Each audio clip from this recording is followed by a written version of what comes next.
Ladies and gentlemen, before we begin, allow me to address a few housekeeping announcements.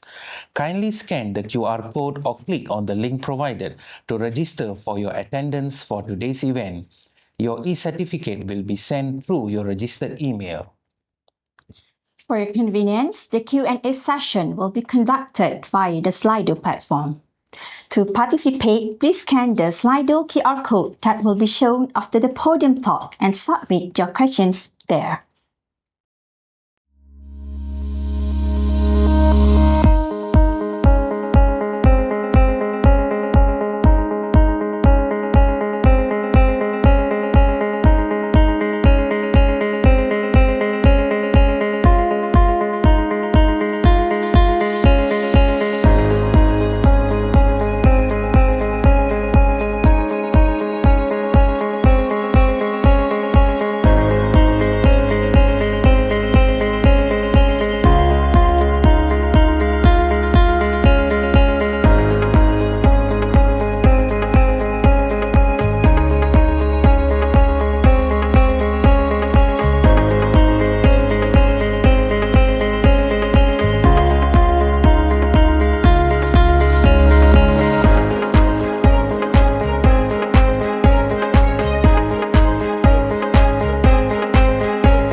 the leadership. Who then are the leaders? Now, when you have all those all those factors in place, you need the right leadership. You need the right approaches to human resource management. You need to have to inculcate continuous innovation and performance enhancement. And you need to ensure benchmarks get continuously upgraded. And so, you need to understand what kind of leadership should be there to galvanize all these factors that are already present, assuming it's already present. Leaders provide a sense of purpose. That is why we are doing it, which is why we are doing it. There must be a sense of purpose in what you want to do, isn't it? If your leader asks you to do something, there must be a sense of purpose, why I'm doing it. If the people don't understand why they are doing it, they are not going to do it for you, isn't it? So leaders must give a sense of purpose to the people that they are leading. Leaders provide a sense of direction, which is what? Which way we should go. Okay? Direction. Because there's so many directions to go. You must pick the direction where people know a clear direction we're heading. Leaders give a sense of focus. What are our priorities? Kalau tidak ada focus, you are caca porba. And you don't get anything. You'll get, resources are not being concentrated in the areas that you should. Okay? So focus is very important to achieve results. Takeaway from leadership, for me, one is you can't be a leader without having followers. And you can't have followers without being able to at least communicate to them what you're thinking and to have a vision, a clear enough vision that sells. And you've got to learn to communicate. So, number two is that you've got to be able to have empathy. You've got to be able to put yourself in the situation of the other person you're dealing with, so that when there is a crisis, or when there is a conflict, or when there is a tension in the moment of wherever you're working, you actually can figure out a way to get out. And the third thing is, in good leadership, I feel, there will always be bad followers and good followers. Don't be afraid to keep the bad ones out. And it takes a lot of courage to then say, you know what, I think you and I need to go our separate ways because we're not good to be together. If people want to start a new organization or whatever, go ahead. This is the one letter that describes leadership. I think the Chinese, can you read it? Yo, you can't read that. I'm not going to teach Chinese as well because I learned this letter when I was doing my advanced management program in Oxford. This letter means in Chinese, anyone knows Chinese here? Yeah. Yes, this actually means listen. Listen. That is the most important point of leadership now. You all must start to listen. Now, listen is a combination of 6 letters. I will start with the heart. This is the heart. Looks like the heart chambers actually. Right? This is how in Mandarin they call it sing, is it? Right? Yeah, that means the heart. To touch your heart. Listen with your heart. Do things what you are doing today with your heart. Feel for your patients. Feel for what you do. This is the most strongest in terms of do things sincere to your heart. Your heart. Right? This is the first letter. Heart. I remember this letter. First heart. So whatever you do, you must listen with the heart. Leadership with your heart. You must have a heart. Don't be heartless. Right? After a bypass surgery, you may become heartless. But this is an important tool that make and break a person. Because the patients, the community, the nation can feel you. This is... It's something I like to do. You remember that when I thought about establishing astronomy, I became like an evangelist, going out there, speaking to people. And I think I slowly acquired the information on what is it that people want to hear, and at what level should I be targeting the knowledge. Because if I put the knowledge way up too high, nobody's going to understand, and if it's too low, people will get bored. So how to target your audience. But it's a skill you acquire as you go along. But of course, being thrown into a leadership position also forces you to talk in public. But the ultimate is, of course, being thrown to the UN because that's when you really have to communicate now. So leadership does affect culture as well, much as culture affects leadership. It's been so extensively studied, I don't have to tell you more about this.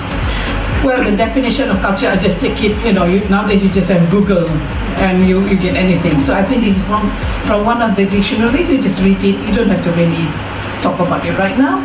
But it is important, it depends on the capacity for learning. Do not think that culture is automatic.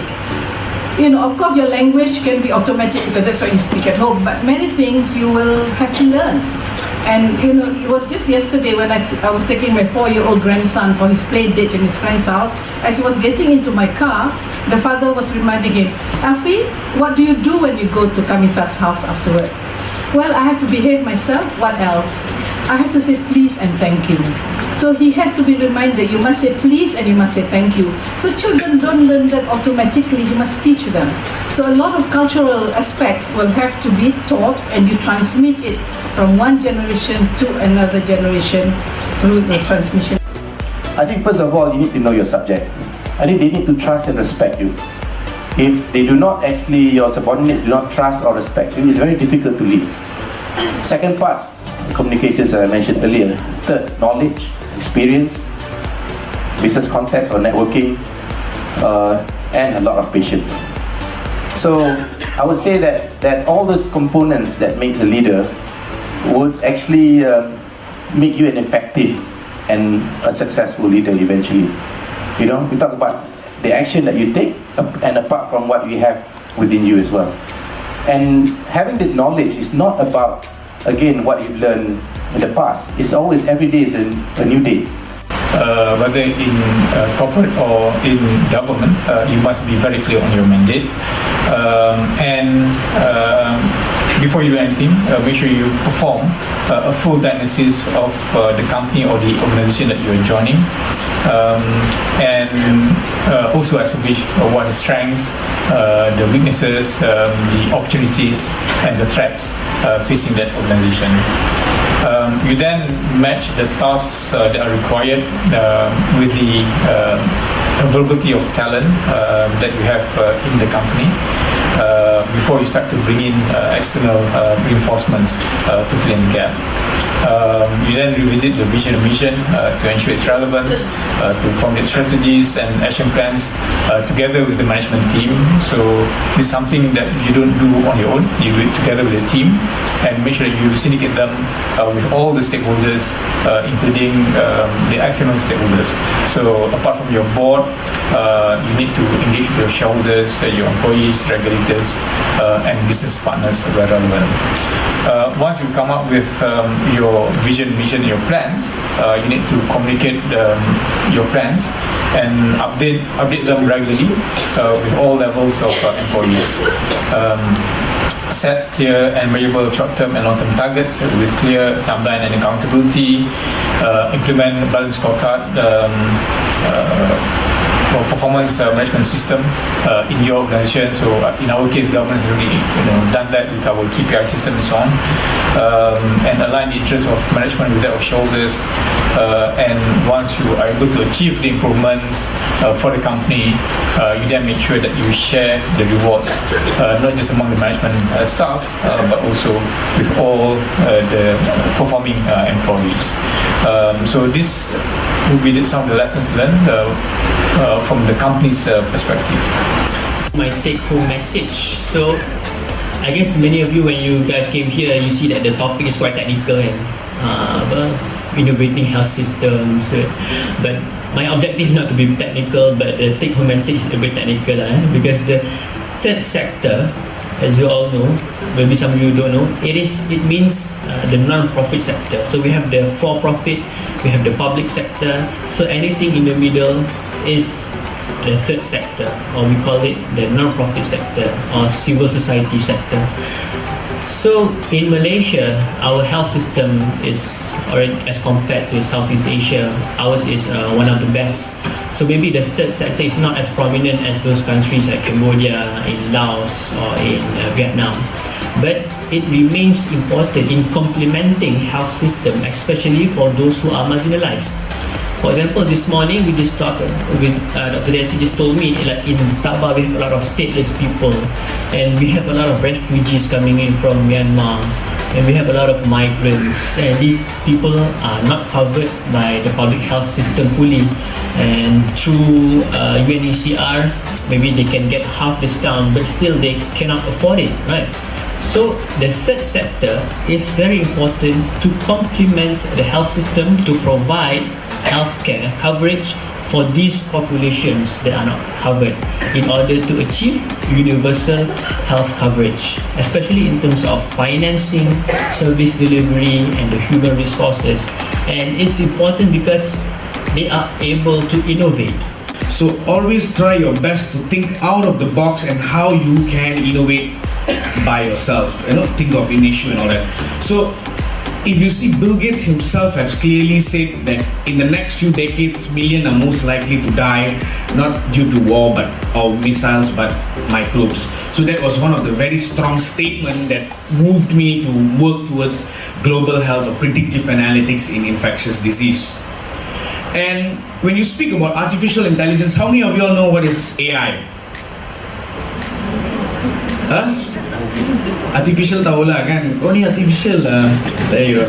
So AI is basically like a human intelligence. This is artificial intelligence, whereby we feed in millions and millions and millions of data points to make machines understand how does certain things behave. So keep in mind, a human mind, we can only compute maximum, a high IQ person can only compute 9 variables at once. 9 variables, okay? That is like you're super genius. Like if you consider yourself not genius, then maybe 2 or 3. So if your wife asks you to cook and asks you to type, you can't do that, you see? Responsibility, you are accountable, and accountability suddenly grew upon me, and you learn how to solve problems. You learn how to not blame others, solve problem yourself, and there's no one else in the world to be blamed except you. But it's a good attitude, right? In reality, any problem is a combination of you and many others, in reality, right? But the attitude of accepting accountability and thinking of all kinds of solutions to solve the problem because you're forced to do that is one of the best lessons. Observation about myself to you is that I come to life when I'm actually out there with people and helping people. I'm actually, believe it or not, a politician saying this is really, really weird, but I'm actually a very shy person. Honestly, I'm not good with small talk. I'm good with big talk. Macam ni lah cakap besar, big talk, But if you put me in a room together with you and I have to talk to you about something, small talk, I'm terrible, But I come to life. And I come to life because I believe we are part of a bigger story here. It's not just about us. We're part of a bigger story. I want to end by saying that whatever we do, we need to take the big picture into account. And this is so difficult because on a daily basis, kita bagi tumpuan kepada kerja kita. So we're never able to step back and look at the bigger picture. I'm very thankful because PM this year, he gave me a task where I was able to step back and take a big picture look at what's going on. Not just a big picture look, but a look into the future. When you have an accurate perception of how others see you, the reality is that you're also very critical about yourself. Critical about your competencies, critical about your capabilities, critical about your vision, critical about how you do things. Every little thing is that when you keep reflecting, you will always remember and you always be critical of our own leadership. And it does help you keep your feet on the ground. leadership roles, I like this by Dennis, although it's quite some time. Leaders provide what followers want. When followers want meaning and direction, leaders provide sense of purpose. When they want the trust, you have to have an authentic, trusting relationship. And hope and optimism, when the followers want, leader must be endurance, confidence in the way he or she handles. Yeah? And of course, manifesto, they want result. Yeah?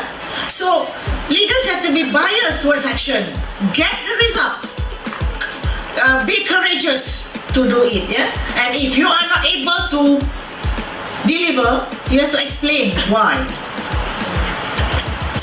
I also like Manfred Cataveras, at this INSEAD. He said there's 12 dimensions of leadership, and it comprised of 3 sub dimensions. One, you lead the organization. The other, you lead others. And then most important is leading yourself. You must be strong. You must have the tenacity, EI. You must have life balance and resilient to stress. Ya? Saya rasa banyak ni yang sakit kanser ke, yang heart attack. It's due now to more not able to manage stress. Yeah? Not able to manage stress. So, of course, leading organization, you have to have the vision, leading others, you have to empower, all those. But these are the traits that we have to look at. Leading the organization, leading others, the people, and leading ourselves. And great leaders don't come without integrity. There are no moral shortcuts in the game of business or life. Yeah? There are 3 kinds of people: there's unsuccessful, temporarily successful, and those that come and remain successful. Those that remain, meaning what is the difference? Character. In our school, unfortunately, sometimes character building, character building is not given the preference or not given the attention as to skill or as to the knowledge that we are sharing. If you share knowledge, you share competency. To me, most important is character building. And General Norman of Germany, he's in the army. He said leadership is a combination of strategy and character. If you must be without one, which one will you choose? So we know that.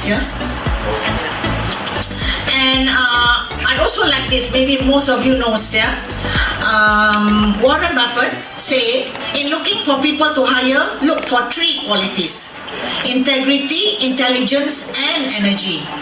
And if they don't have the first, the other 2 will kill you. They are tak ada integrity, they will lie you. They will lie to you. They will manipulate you. They will do such nonsense, that you cannot manage them. And I like also Henry Krebs, who says, if you don't have integrity, you have nothing. You can't buy integrity. You can have all the money in the world. You can keep many things. You can keep gold. You can keep money. You can keep whatever that you want to keep. But if you are not a moral and ethical person, you really have nothing. My link with the best university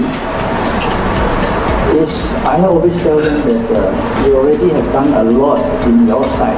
I want you all to be coming, the good people to come to Malaysia and be my guests. And that's why, of course, they feel very comfortable now coming to Malaysia. And I always say that we can learn from each other, but we will learn more from you because of your experience and your wisdom and what have you. But it's never wrong to be humble. And when you are humble, people will help you learn. That's what we want to do. And we are not finished. We are all the time looking out for new technology, new way of doing things, and change. we have to embrace. And that's why my advice to our people that always embrace change and never say that we are the best. No, the world is a global village. Competition is very key. So, who are you? Saya Dr. Mohaya. Saya Dr. Mohaya. So, we review again the way we live our life. Every day, kita fokus kat sini ke kat sini? Who comes angkat tangan? Every day, you treat your children, your relationship with your staff, with your husband, as a senior. Kita nak lead orang tu, we lead with this or with this? Honestly, okay, angkat tangan.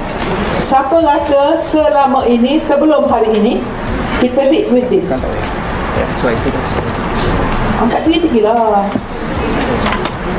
Lead with this? Okay, congratulations. Good. Okay, so personal fulfillment they're talking about here. Meaning when you sleep tonight, you feel the girl. Okay? And if you read leadership management books and articles, there's been a lot of discussion around do women actually perhaps have characteristics that might make us better leaders. Sorry, Dato Chong and Dato Hisham Shah, no disrespect meant to you, but this is I think after many decades, I think we women are keen to share the leadership positions with men as well. Now, I believe there are some characteristics of women that lend us as perhaps more suited in the leadership position in this new 21st century. Some of the characteristics are, by nature, we prefer to work in a collegial atmosphere. We tend to be task-focused. We promote cooperation and collaboration. We, in our communication also, we tend to be, I guess for want of a better word, gentler, and most women leaders, many women leaders, you see some very famous faces there, have a transformational leadership style. And I think compared to decades ago when an autocratic, top-down kind of management may have been more acceptable and more common, I think these days with greater awareness and a more open society, perhaps the softer side of how women lead may lend itself a little bit better, and hence now you see many women holding key positions, not just here in Malaysia, but also globally. I think if you wanted to set up a compliance and monitoring team, it's important that CMT members be given access to relevant locations and data in order to perform its function. Number two, within the CMT structure itself, they should have focus or be embedded into different clusters so that they become part of the team and they understand the context and the issues that the clusters are facing in terms of solving problems, but then we come back together as an overall group to discuss what is happening. But key is that the CMT members still need to be independent and are accountable only to the task force commander in order to ensure objectivity in reporting. But because they're embedded in the clusters, of course, it's really important, point number 3, for them to be able to work collaboratively with people and share information. And CMT members must also be willing to go down to the ground. It is definitely not a desk job. You need to roll up your sleeves, go into the thick of things. What we are also encouraging currently is that for cities to actually prepare their sustainable roadmap into the future.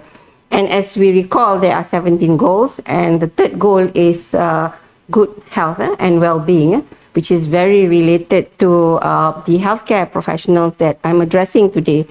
But how the SDG goals work is that they are very interrelated, they are very universal, and they are very inclusive in nature. So we cannot just look at each of these go in isolation. That means to say, the role of health, for example, can also be a major contributor to poverty. Because poverty is not just about income, because SDG 1 is about no poverty. And a lot of people, when we talk about poverty, they only relate to income level. But actually, the goal is very multidimensional in nature. And one of the things that it also says is that, how accessible are we to amenities and facilities? And one of it, of course, is healthcare facilities. So if you do, a lot of times we are looking at beds to people, doctors to people, but being accessible means able to go there easily, reachable, and this is where in some cities, how do you make some of these services much more accessible to local communities?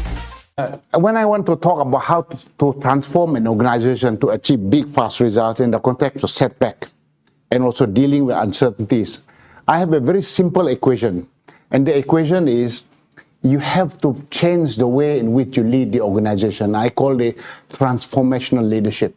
But on top of that, you require everyone in the organization to embrace a new way of working.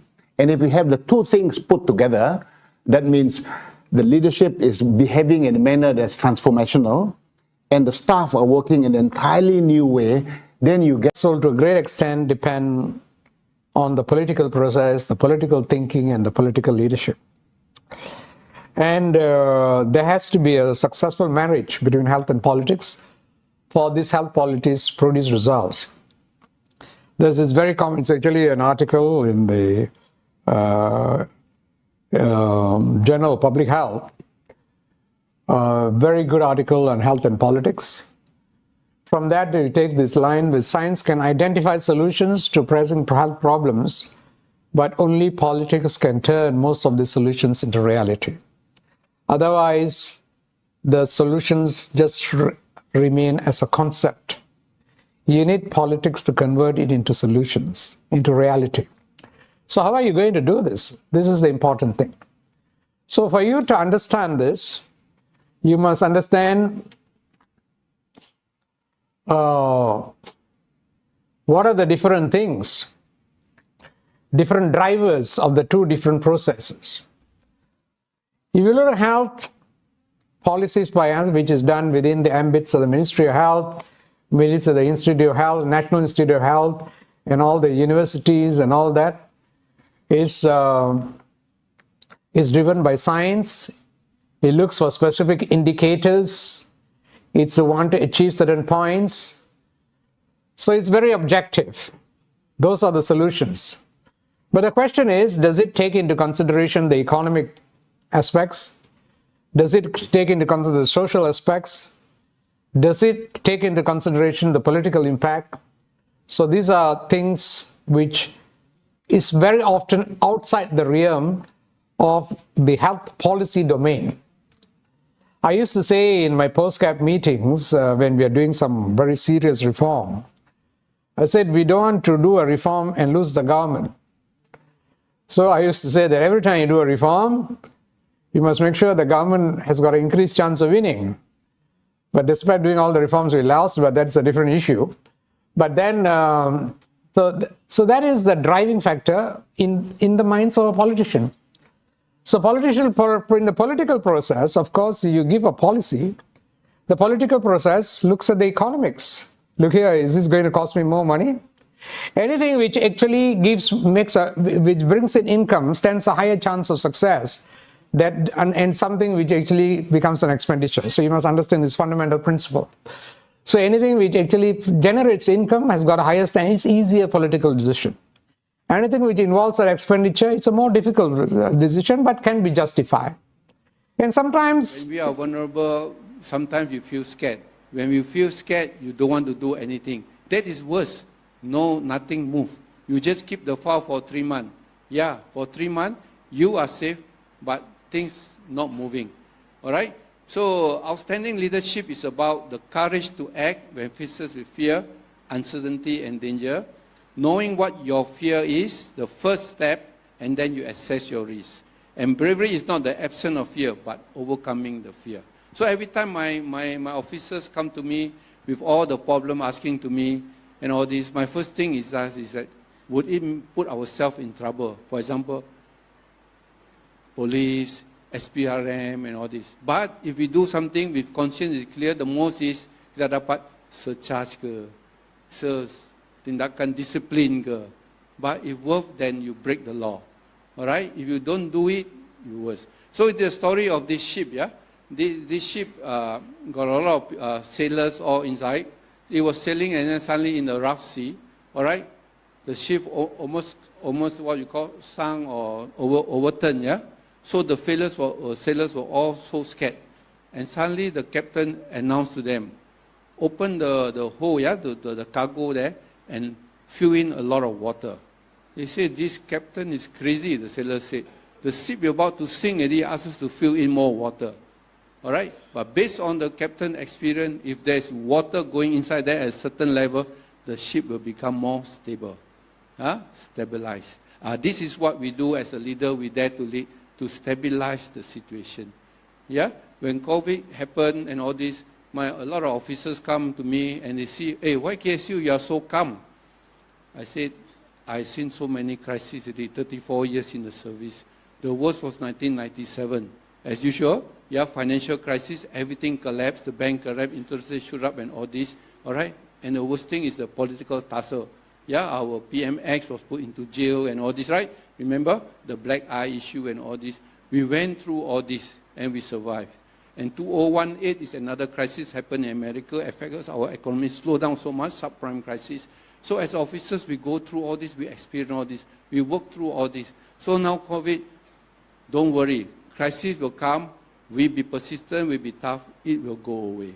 And true enough, 2 years we work hard, it went away.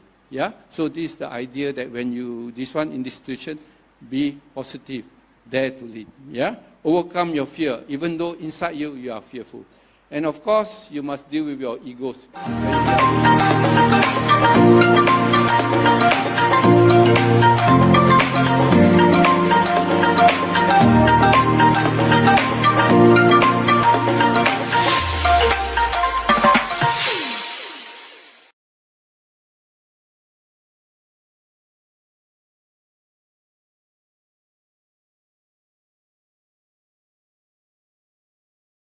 Ladies and gentlemen, before we begin, allow me to address a few housekeeping announcements. Kindly scan the QR code or click on the link provided to register for your attendance for today's event. Your e-certificate will be sent through your registered email. For your convenience, the Q&A session will be conducted via the Slido platform. To participate, please scan the Slido QR code that will be shown after the podium talk and submit your questions there.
Salam sejahtera and a very good morning to honourable guests yang berbahagia Datuk Seri Suryani binti Datuk Ahmad, Secretary General Ministry of Health Malaysia, Yang Berusaha Dr. Azwana Ramli, Deputy Director General of Health Pharmaceutical Services, esteemed speaker yang berbahagia Dato Farshila Emran, Chief Executive Officer Hanan Medicare Sdn Berhad, Yang Berusaha Dr. Noraziani binti Kamis, Director of Institute for Health Management, Head of Programs, Divisional Directors, State Directors, Hospital Directors and other distinguished guests.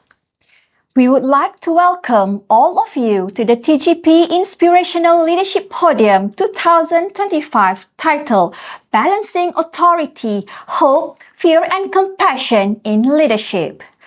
Today's event is co-organized by the TGP Cohort 14 Talents and TGP Secretariat from the Institute for Health Management. I am Dr. Kelvin Singh. And I am Puan Aida Fariha. We will be your Master of Ceremony today.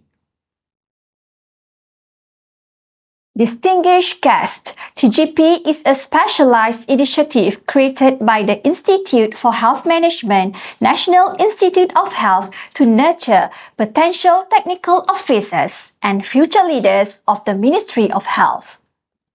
As part of this program, we have organized this Inspirational Leadership Podium to provide a platform for public figures, talents and other technical officers in the Ministry of Health to share their knowledge and ideas. The theme, Balancing Authority, Hope, Fear and Compassion in Leadership, aligns with our aim to drive positive transformation in the healthcare industry. We hope this event will foster growth and development among healthcare professionals in the country. Before we begin, let us all rise for our national anthem and the official song of the Ministry of Health, Kami Sedia Membantu.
Tingkatkan taraf kesihatan secara profesional, khidmat diberi kecemerlangan matlamat kami dimanapun jua di setiap waktu kami sedia membantu.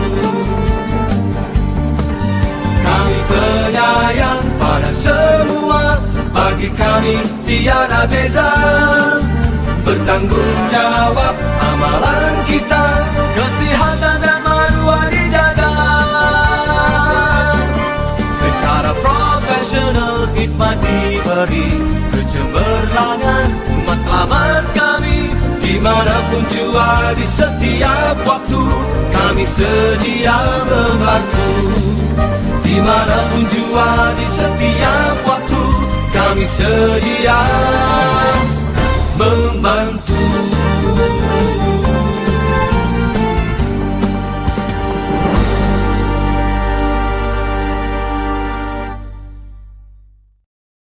Ladies and gentlemen, we would like to grace our auspicious occasion today with a Doa recitation by our TGP Cohort 14 talent, Dr. Ahmad Zulfahmi bin Muhammad Kamaruzaman.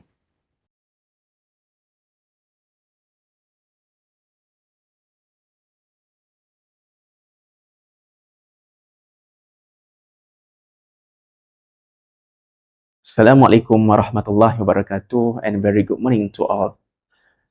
Bismillahirrahmanirrahim. Alhamdulillahi rabbil alamin. Wassalatu wassalamu ala asyrafil anbiya wal mursalin wa ala alihi wa sahbihi ajma'in. In the name of Allah, the most gracious, the most merciful. O Allah, Lord of all creation, we humbly stand before you today with hearts full of gratitude and humility.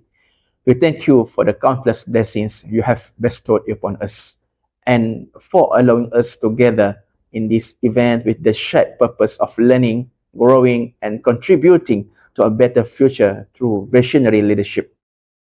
O Allah, Ya Rahman, Ya Rahim, bless this Inspirational Leadership Podium 2025 for your light and guidance from all those present. Let this gathering be filled with sincerity, wisdom, and beneficial knowledge. May the insight shared today inspire us to become leaders who are not only effective but also compassionate, ethical, and mindful of our responsibilities to humanity. Ya Allah, Ya Rahman, Ya Rahim, we seek your blessings upon our esteemed guest yang berbahagia, Dato Farshila Emran. May her experience and leadership journey serve as a beacon to guide others. Bless also the presence of our distinguished guests and grant continued strength and wisdom to all health leaders who work tirelessly for the well-being of the nation. Ya Allah, Ya Rahman, Ya Rahim, make us among those who lead with humility, serve with integrity, and act with courage in times of uncertainty. Allow us to navigate the challenges ahead with resilience and hope, and to inspire a future that upholds justice, excellence, and mercy. Grant barakah to every organizer, speaker, and participants. Let this event sow seeds of meaningful change and lasting impact in our leadership journey. O Allah, accept all our efforts and make this program a means of benefit for ourselves, our institutions, and our beloved country. Subhana rabbika rabbil izzati amma yasifun, wa salamun alal mursalin, walhamdulillahi rabbil alamin. Amin ya Allah ya rabbal alamin. Thank you, Dr. Zulfahmi. As our event begins, please join me in welcoming our Honorable Secretary General Ministry of Health, Malaysia, yang berbahagia Dato Seri Suryani binti Dato Ahmad to deliver her welcoming speech.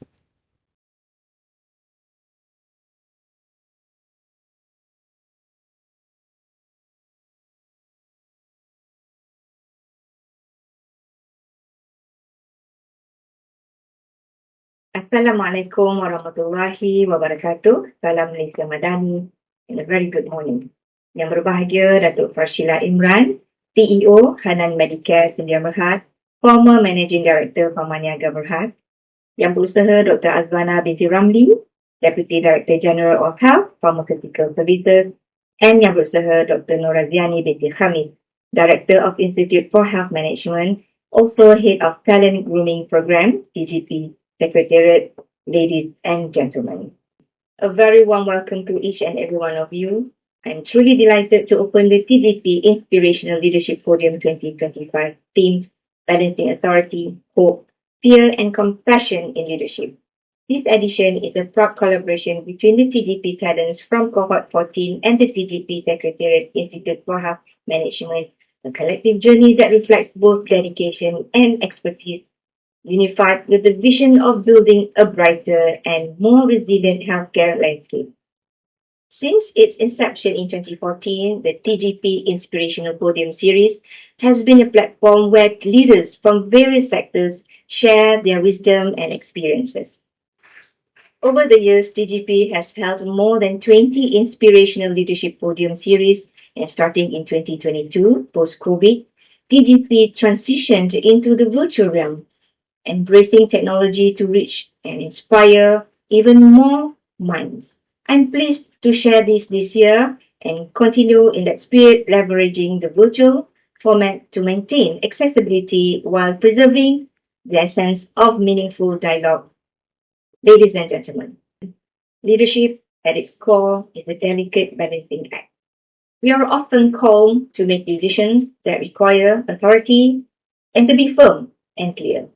In times of uncertainty, fear can either paralyze or propel us. It is our responsibility as leaders to acknowledge fear, not to amplify it, but to guide others through it with clarity and empathy. True leadership lies not in suppressing these forces, but in holding them in tension, exercising authority with humility, offering hope without denial, addressing fear without yielding to it, and leading with a compassion that humanizes every decision. This balance is not static. It is something we strive for daily, and it is what gives leadership its depth, the power, and its purposes. It is now my great honor to extend our deepest appreciation to our distinguished speaker, Yang Berbahagia Dato Farshila Emran, a leader of remarkable caliber. Dato Farshila has been recognized with numerous accolades, including the Anugerah Tokoh Sri Kandi, Asia HRD Contribution to Society Award, both in 2018, and Women Entrepreneur of the Year in 2017, to name just a few. After nearly a decade of the helm of Pharmaniaga, she continues her journey of excellence as the CEO of Hanan Medicare Sdn Berhad. Her story is one of relentless drive, innovation, and profound contributions to Malaysia's healthcare industry.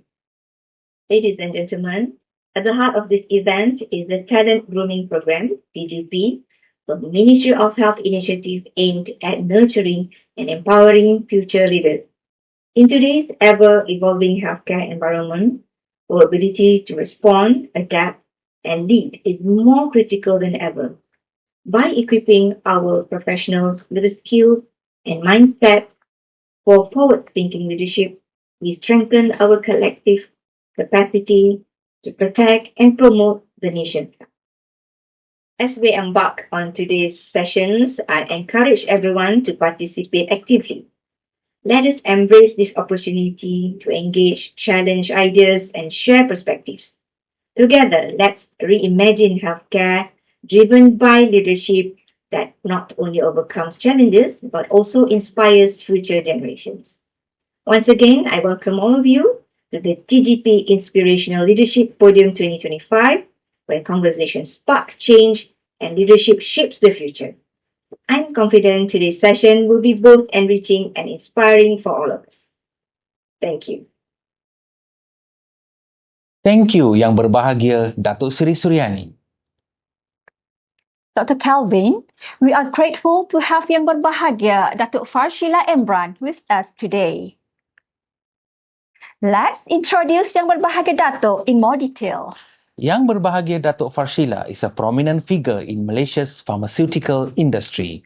Known for her transformative leadership and entrepreneurial spirit, she began her professional journey as a tutor at University Technology Mara.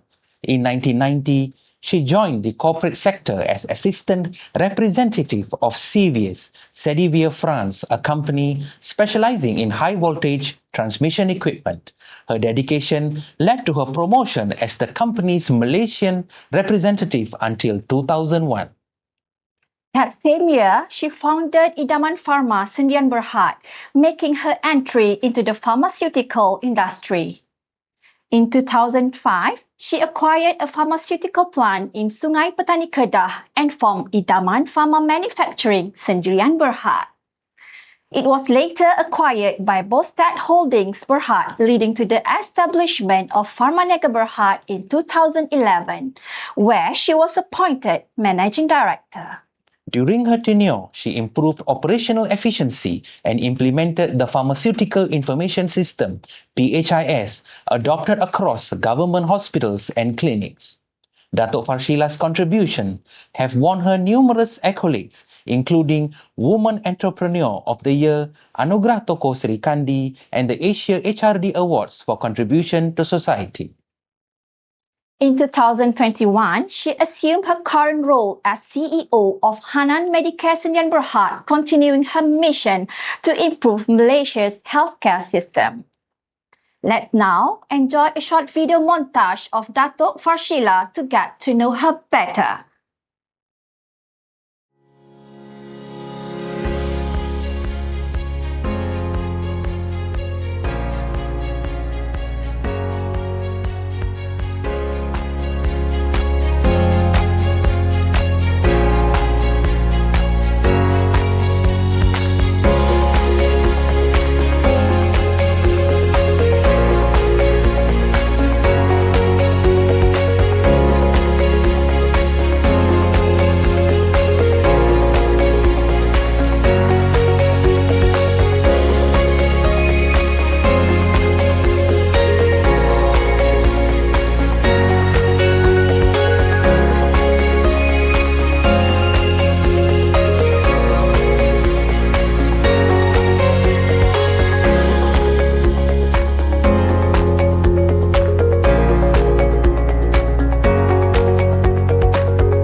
Wow, what a fantastic journey, Dato.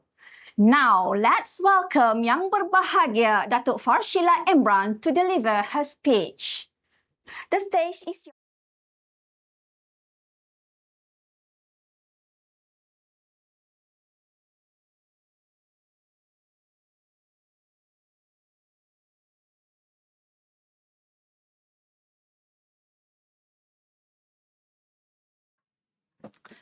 Assalamualaikum warahmatullahi taala wabarakatuh, everyone. A very good morning.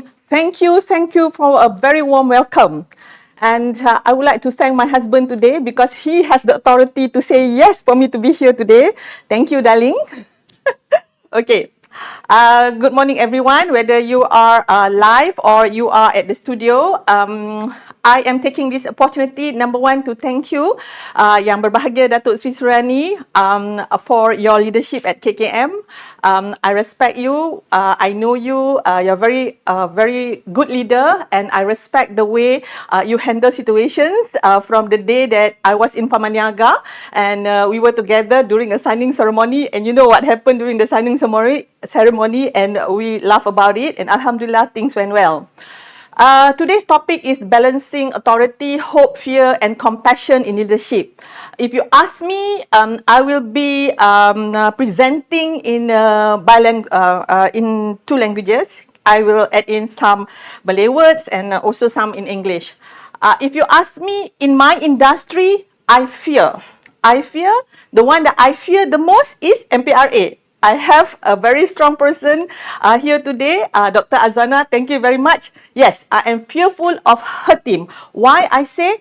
Because they have the authority to make sure that they govern the health industry. Means they are highly respected worldwide. They are world-class team in taking care of the health industry. They are world-class in taking care of human lives.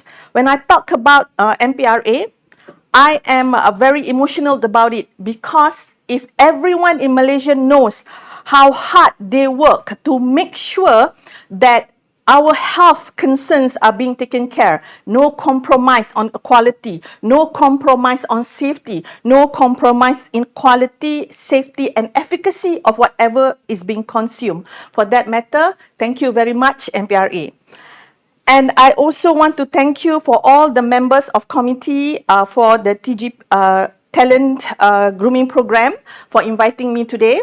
I'm just an ordinary person who has gone through a process of being where I am today. It is not great, but it is full of hard work and effort. And the most important, all the hard work and effort will not put me where I am today without a beautiful people surrounding me, my husband, my family, my children, and most importantly is my members of the team. My team members are awesome. From day one, I started my business, or even day one when I know what business is all about. Well, enough talking about that. The topic today is actually balancing authority, hope, fear, and compassion in leadership. So I want to tell you that leader is not always those with authority. Leader is not always those only hope. And leader is not the one who fear to make decision or fear a lot of things, that what if and if and if. And a compassion, and leader cannot only survive with compassion.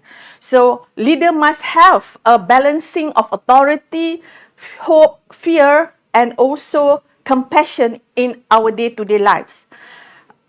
And it will not be in a textbook where you go and learn or you are being coached to be a leader. All these things come from how you actually value yourself and also value your surrounding as a human being. Please remember this from the very beginning until the end. Look at yourself and ask yourself what value, not what value you have, what value that a person beside you, in front of you, or behind you, what are their values in terms of your connection with them. So please take a 1 minute or even 30 seconds to look around and find out the values of people surrounding you. So you are to value their values. That is what leaders is all about. Okay, I would like to share with you my journey as a leader. When my sister-in-law, Sharifah Fawzia, he asked me, someone wants to actually put you in this program. I said, I am a nobody. She said to me, no, you can just tell honestly, be truthful about what you have gone through to be where you are today. So ladies and gentlemen, I want to share with you how I started, where I was before, and why and how I am where I am today. Alhamdulillah. I'm going to start sharing with you now. It's a little bit, Some people would think that, okay, betul ke? Oh yeah, it is betul. Okay, this is my leadership journey.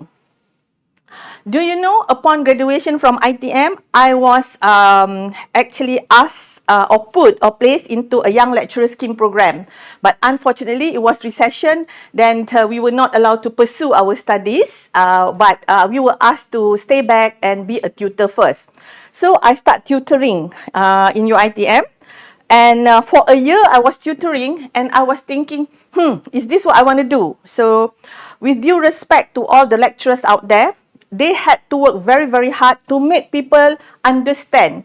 So they have to repeatedly doing whatever that they have to do from year to year because they are being assigned to teach the same or the same level or a different level, but with the same subject that they are actually good at.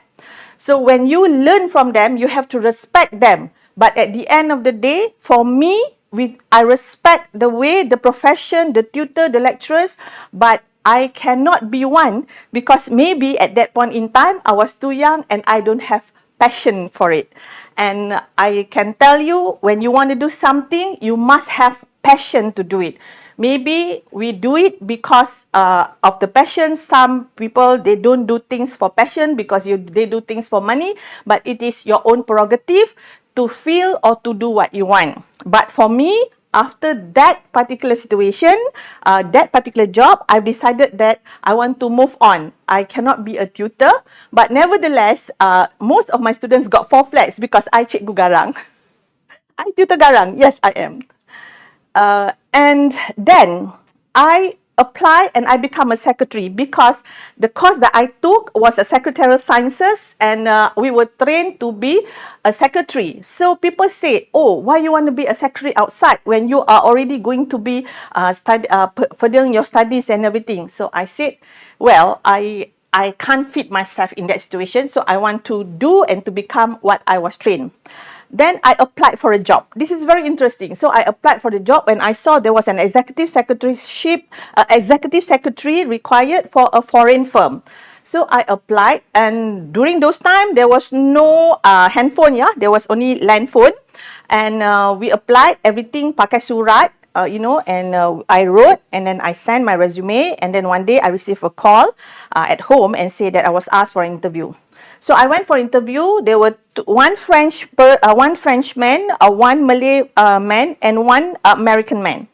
So after interviewing, and many questions were asked, and of course, I was not from. I have not even been a junior secretary, and suddenly was asking to become an executive secretary for a foreign firm. So I said, okay, thank you very much. And they asked me this question: how much are you expected to be paid? So I told them that, okay, this, and this. So they say, okay, thank you very much. So after about a month, I received a call for me to go and meet them. So I went to meet them and they said that, Sheila, you got the job. I said, I'm very surprised that I got a job, knowing the fact that I did not have experience in being even a junior secretary, and now I have to serve, 3 big bosses.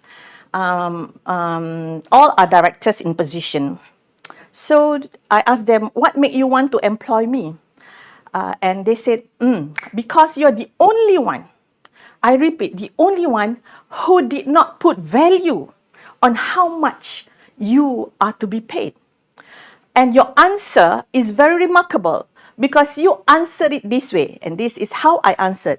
I said, gentlemen, I have no experience to be a secretary. I will not know how much I am supposed to be paid. But if you try me for a month and then you see whether I can do the job, then you value me, how much that I'm worth to be paid. So, my message to all of you, don't put value in yourself. Let people value you. So, at the end of the month, I got my first pay, and surprisingly, those days, people were being paid with my profession between 500 ringgit to 750 ringgit, and I was paid 1,200 ringgit because it was in US dollar. Okay, that is my journey as a secretary. And I learned a lot about respect. I learned a lot about bowing down.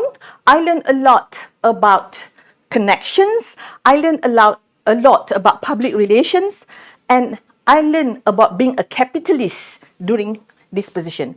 So secretaries out there, please remember that you can capitalize on your work being a secretary, because this is a place or a work that you can learn a lot, provided you don't treat yourself like a postman. What I meant is that, you know, a postman, they will come and collect whatever and they post it and send and deliver. So you don't. You sit where you are supposed to be seated. Everything that comes on your table, read, understand, digest. Then you learn and gain from it.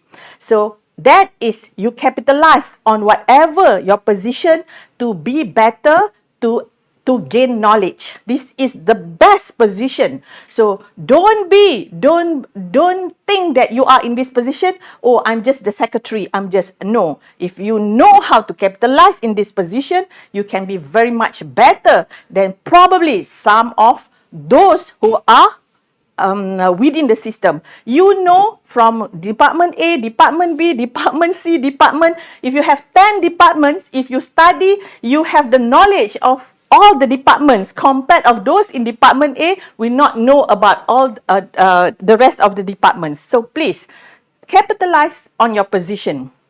And people always say, jadi secretary ni, okay ke?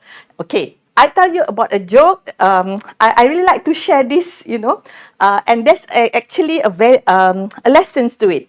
One day, I knock on my boss's, his name is David Brickeno. He's an American. So I asked him, good morning, Mr. K, would you like to have tea, coffee, or me? So he was like, huh? Sheila, aren't you a Muslim? Yes, I am. So are you offering me? I'm not offering me as M-E. I'm offering you me, M-E-E, a bowl of me. So he said, okay. I thought you're offering me. So people can be judgmental, you know, just because of your position. So because you're a secretary, so they thought you offer tea, coffee, or me, it means that, you're offering yourself. No, you are not, you know. So means if you show that you know your work well and you know how to counter what are being the perception, you can be better in your job. So please, secretaries out there, you can grow. Maybe one day you'll become bosses. Who knows? Be a capitalist. Capitalize and always make sure that it's a very young age. I was very young, and capitalize on your energy, your age being young, and also whatever that you could do to make sure you become a better person. Okay? So that's my life as a secretary. Remember, coffee, tea, or me? Dia tanya, me? No, M-E-E. Alright, next.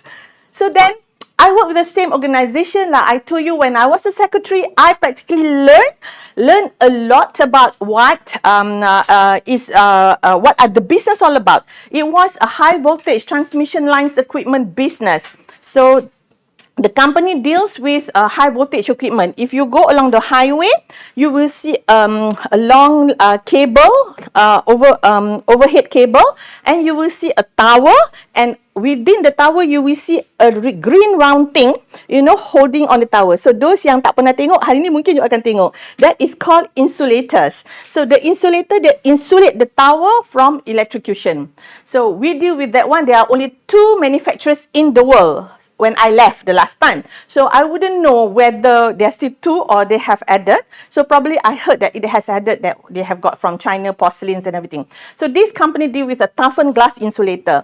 So I read what is it, 132 kV, what is 200, 250 kV, 230 kV, they don't have 250 kV, 500 kV. And then suddenly there was a whole nation, I think whoever yang my age will experience ada blackout all the time. So the government have decided to upgrade from 230 kilovoltage to 500 kV, double circuit line. So this is where the business was really booming. And then I work with this particular company, and they believe that they need to have more people, and they realize the fact that Sheila knows a lot of things. Sheila has actually understand, you know, she knows how to answer. She doesn't have to wait for us and everything. Maybe we should promote her. So then I was promoted to say, Sheila, would you like to have this position? Why not? Then you can put value to yourself. More money or not, Mr. K? So he said, yes, more money. Okay, then we have more money. But money is not the issue at that point in time. Money is something that you can really work hard and get money. But it's just the recognition that you have actually gotten because of the hard work and effort. Look, it is also hard work and effort that make you where you are today. So, when you become the manager, you realize the fact that you have the authority now. So, are you going to use the authority? And you also, you have the authority to do whatever you like because you would already have even your own secretary, you know, all right? And at the same time, I am also fearful whether I can do the job or not, because you can be ambitious, you know, but you really want to know the perspective of the people within you. Oh, she got a promotion, can she do the job? So that is also the fear. But I'm hopeful that with whatever that I had learned, you know, that I can do the job well. But nevertheless, can I be compassionate enough to understand them? So all these things are actually running in my mind. Whether I can take the job, whether I can do the job, fearing that I might not be able to do so, you know, hoping that whatever I had gained would ensure that I can carry out the job well, and whether I can understand, I can assist my downliners with their problems. Being a very tough person, being a person like, you know, I do what I want. I don't care about the feelings of people because I was very young. And also looking at money perspective. Daytime, I work when I was a secretary. Daytime, I was working as a secretary. Nighttime, I still teaching because my former course tutor, my former head of school said, Sheila, you know, the students really like you. Why don't you teach night classes, you know, as a part-time? I went to teach night classes. And I am the kind of a person who cannot sit still. And you know that what I do over the weekend? I actually sold cakes. So I sold cakes, and my sister-in-law, I don't know whether she still feel it now, said that my butter cake is one of the best. And I sold cakes just because I want to make sure I make 60 ringgit for the week to make sure I can put the proceed for my fuel for the week. So I actually do all the budgeting for myself. And I feel that, oh, I am very authoritative for myself towards me. I do what I like. I manage myself. But can I be authoritative towards others without hurting them? That is my fear. That is my fear. And can I just hold on the hope that without doing anything, I just hope? No, I can't. You know? So, can I be compassionate if they can't do like me? If they cannot work like me?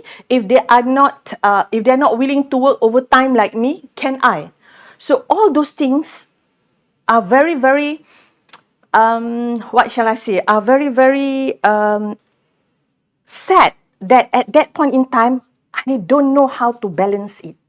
But maybe due to young age, or maybe due to working as a secretary, that you feel that you have the authority. And you know, being a secretary, you meet a lot of people, a lot of your boss's friends with different rank, high rank, you know, and I actually capitalize on that. You know, be kind to them, be nice to them, whatever I could. You know, but it will benefit you, and I will tell you when it benefits you. So, all these things are all me. Up to the stage of being a tutor, until I was a secretary, until I was a manager, I do not know the balancing of authority, how to balance it with fear, how to balance it with hope, how I can be compassionate. I really do not know.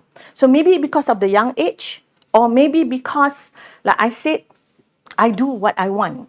You know, being a very, you know, selfish person, maybe. I'm not embarrassed, you know, but at young age, wanting to have everything, wanting to be acknowledged, wanting to rise, you do what you feel is right at that point in time. So then I met my husband, and we got married, and I was still working.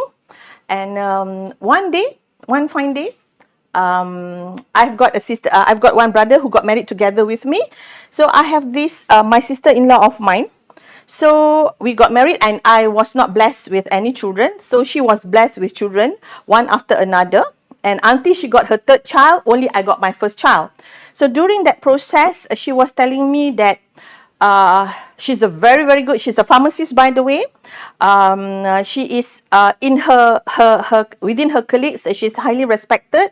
She was a star student when she was in USM. One day she came. She came to me and said that they called me one. I am tired because I'm working with this organization and I have to travel and everything, you know. But I love my work. But at the same time, I love my children. So she has to balance things. She has the authority to say, I don't want to quit because I really make money. But at the same time, she's very much fearful. She has the authority towards herself to say that.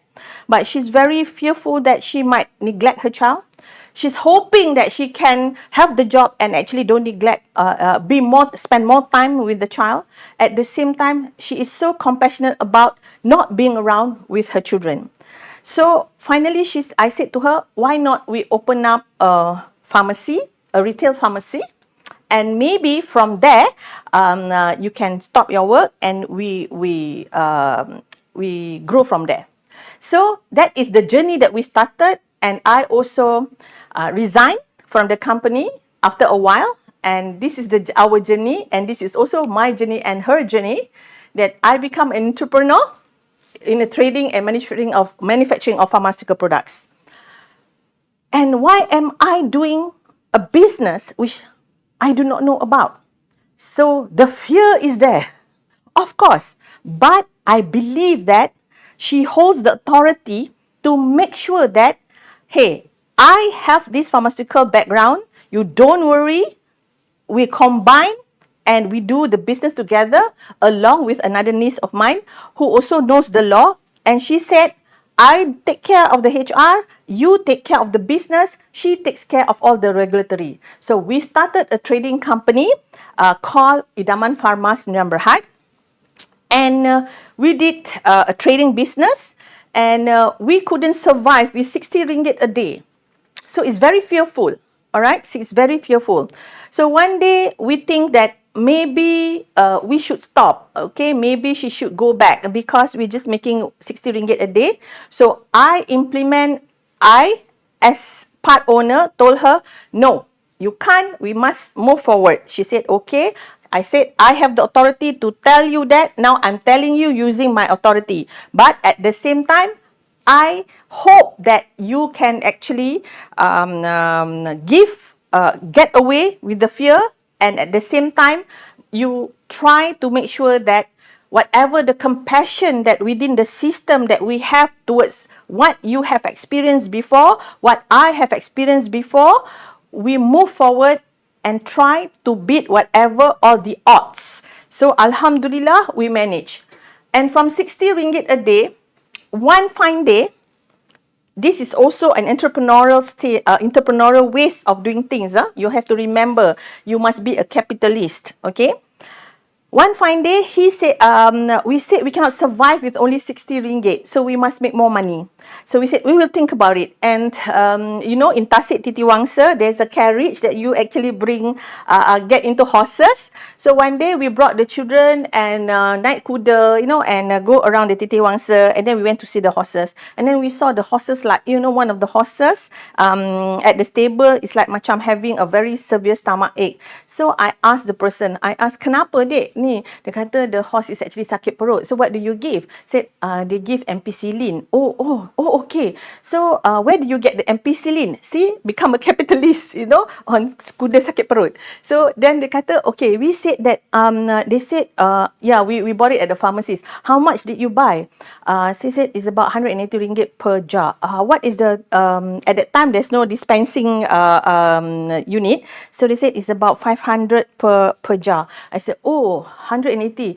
if I can sell you at 180, would you buy? Or you have to register here and all those things with DBKL and everything, and then you can, or you wait for the quotation, and then you have to submit your quotation. Oh, okay. So it was a luck that a week after, so there was a quotation, there was something that they advertised, and we went also get people to do, to ask whether we can participate. They say wait until it open, then you participate and everything, you submit samples. Then we submitted, and bam! The first thing we got is they bought our ampicillin because we managed to sell 90 ringgit, two at for one of the prizes. So then it become a talk. Hey, this company is selling, cheaper than this company.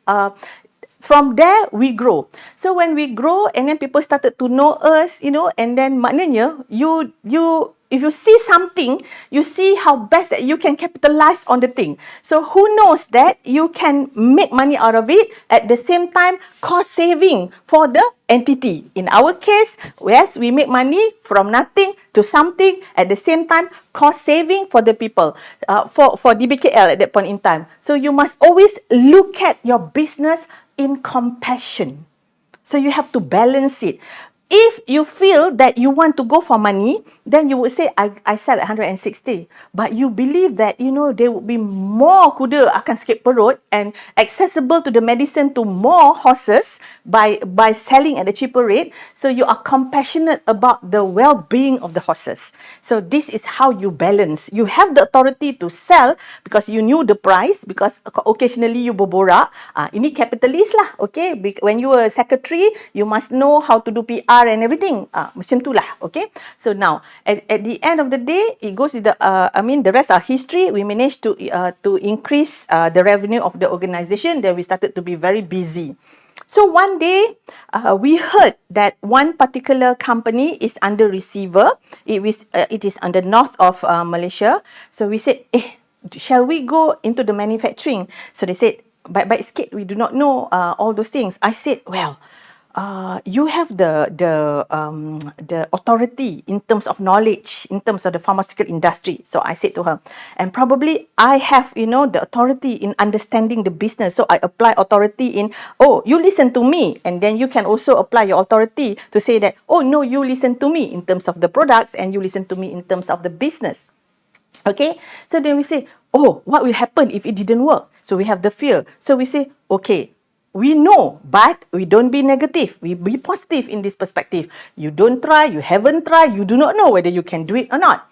Then, okay, then let's hope. And then being a Muslim, we make dua, okay? We hope that whatever that we are going to venture, we'll make it. Then at the end of the day, how are we going to do it well?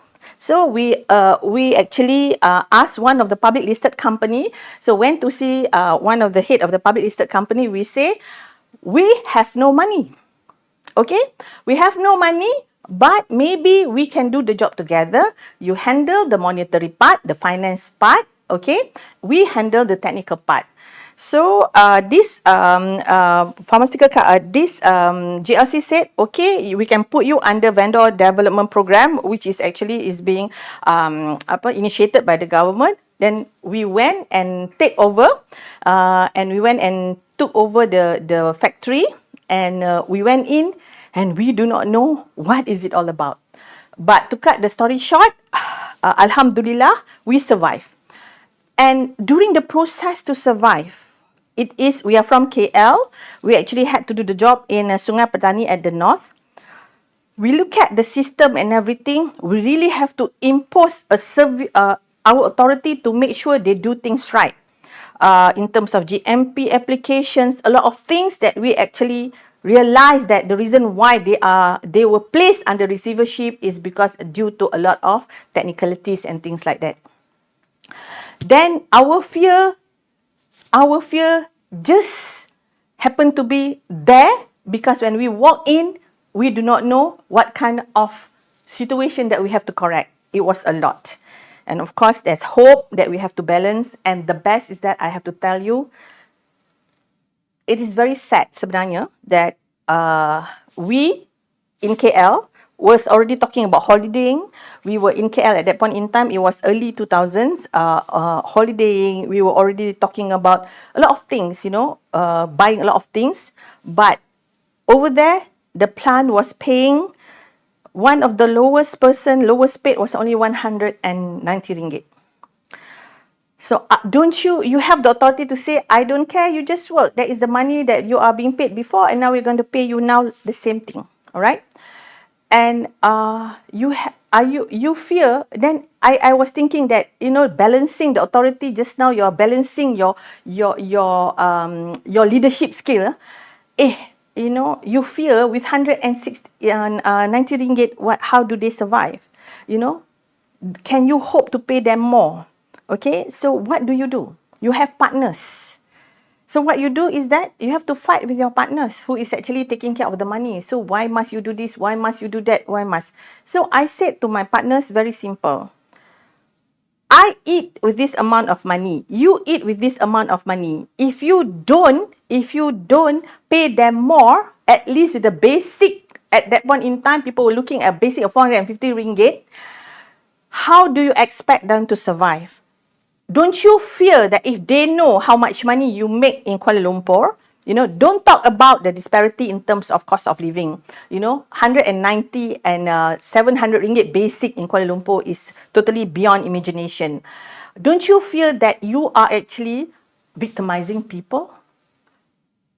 What hope can you give these people to tell them that they are in better hands compared to receivership?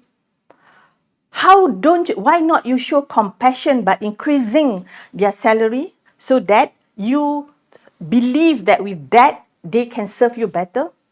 It was a long 4 months fight, but at the end of the day, we make them understand that if you don't do this, I had to use the authority as a partner, I might just withdraw from the system. Alhamdulillah, the board actually agreed that they should be given 450 ringgit.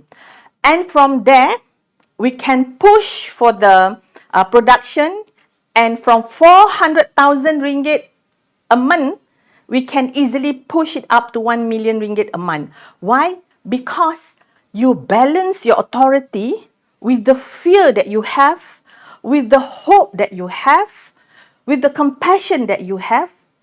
The people, the staff, your employees, they fear you with your authority, but they know whatever they hope for is achieved due to your compassion. And when you need them, compassionately, they will be there for you. So, to cut the story short, we started the trading business with a 60 ringgit a day.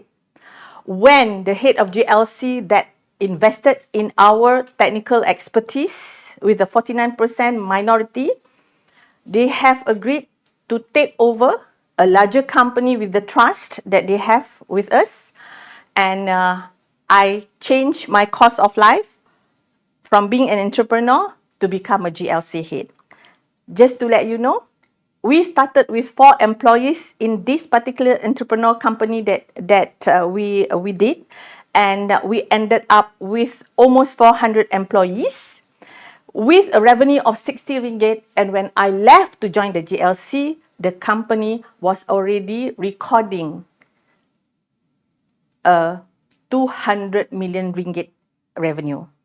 Again, what make it available or possible to be where it is due to the authority you have to do things, fight with the partners, the fear of the people not being able to understand you and your standard, the fear of the people that think that you are reaping them, and change the fear to make them feel that they are respected, and also the hope, vice versa, the employees and yourself as a person with authority.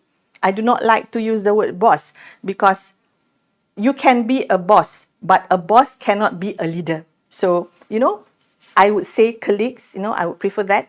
And also, the compassion that you have for them to make them realize from 190 ringgit to 450 ringgit is a lot of money for them. And you are grateful that with 60 ringgit, it goes up to 200 million ringgit, and we left, that is whatever being recorded as far as being entrepreneur at that point in time. So that is my life as entrepreneur. I learn. Why I learn is because I see how they live with 190 ringgit. So this has actually mellowed me in terms of what I see, the sufferings, why they were put in the receivership, everything.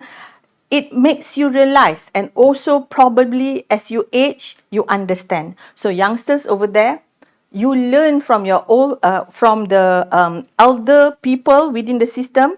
You can be better. You can be a graduate from all the top universities. But you must remember, being 25 and you have a colleague at 45, you have a lot on that 20 years to catch up because you will not know what you will experience. So please remember, respect must be there. So if you respect, then you can balance everything in your life, because everything, the trust, the consistency of your work, your life, start with respect. Then you can actually balance your authority with fear, with hope, and also compassion.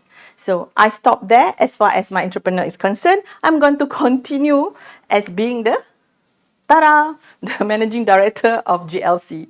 So as being mentioned, I was the former Managing Director for Pharmaniaga Berhad. If I have my ex-colleagues there, how are you? Alhamdulillah. Missing me? Yes, I miss you too. Okay, not that I don't love the current one. I miss everyone that used to work for me before. We are friends forever. Okay, being in a GLC and entrepreneur is a shift. It's like, magic ke? Here, you do whatever you like. Here, you're being governed. So it's not easy at all. It is not easy at all, because this is not your company. You are governed. You cannot fight unnecessarily. You are governed with a corporate governance, which it is not my forte. Okay, so during the process of being in Pharmaniaga, before that, one step behind, the head of the JLC was asking me, can we buy over Pharmaniaga? I said, we are the vendor, because Idaman Pharma was the vendor. So I said, I don't know. But never mind, Sheila, you do this and everything. I said, I do not know finance. I always admit what I don't know. Don't worry about admitting what you do not know. Finance is my weakest point. So I said, I do not know finance, but I can do the technical. Legal is not my forte. I've been always advised with my legal friends and things like that. So they said, okay, you do the technical inspection, the GMP inspection, the product licenses inspection and everything. We will do the due diligence on the finance and legal. I said, fine. So after that, they've decided to get into and buy over Pharmaniaga. And then the head of GLC asked me, Sheila, these are all the people that, we have to change management and everything. So these are all the names and everything. So I said the industry is very small. People know each other. So this one macam mana? So I say, okay, this one, the character is this one, I do not know him personally. This one, we might have bumped into each other in some of the conferences and everything. So I said, okay. So after a week, so he came and said that, Sheila, the board wants to see you. So they want to know who are these people. So I also went to the board and said, Sheila, the board have decided that you are going to lead the MD of Pharmaniaga. I said, I said, no, thank you very much. I have got to get a consent from my authority. The authority is my husband, of course. So they said, no, this is a new challenge for you. You should be very proud of yourself. This is not an easy post to get. A lot of things, blah, blah, blah. So I said, okay, but I still have got to have the consent. As someone who have authority on your own self, but you subject to your religion. Me being a Muslim lady, I went back and I asked my husband, can I accept? I also asked my sister-in-law and also my niece and everything. They say, okay, why not you take it? So maybe you can try. So the first thing that I went into the system after 1 bulan, I went in and I said, kena masuk hospital. Why? Because you are like macam terkejut, When you went in, there's so much things to do. When you were an entrepreneur, this is your company. Okay, ni macam mana ni? Okay, tak apa, you settle ni macam ni. Okay, you buat and everything. Nanti you come back to me. And then here, oh no, this one you must have to make sure this is this. And then you have to prepare this. And then you have to go like this. And then you want to make sure that this is gone through this process. And then you have to go and get the board to approve. And then this is this. I cakap, okay, kalau macam I nak tolong orang, tiba-tiba orang tu dah nak mati, macam mana dia mati? So dia kata, well, that is the process. I said, said, oh, okay. But then I realized, the process is something that made you govern with something that you have never learned, and it brought good to many.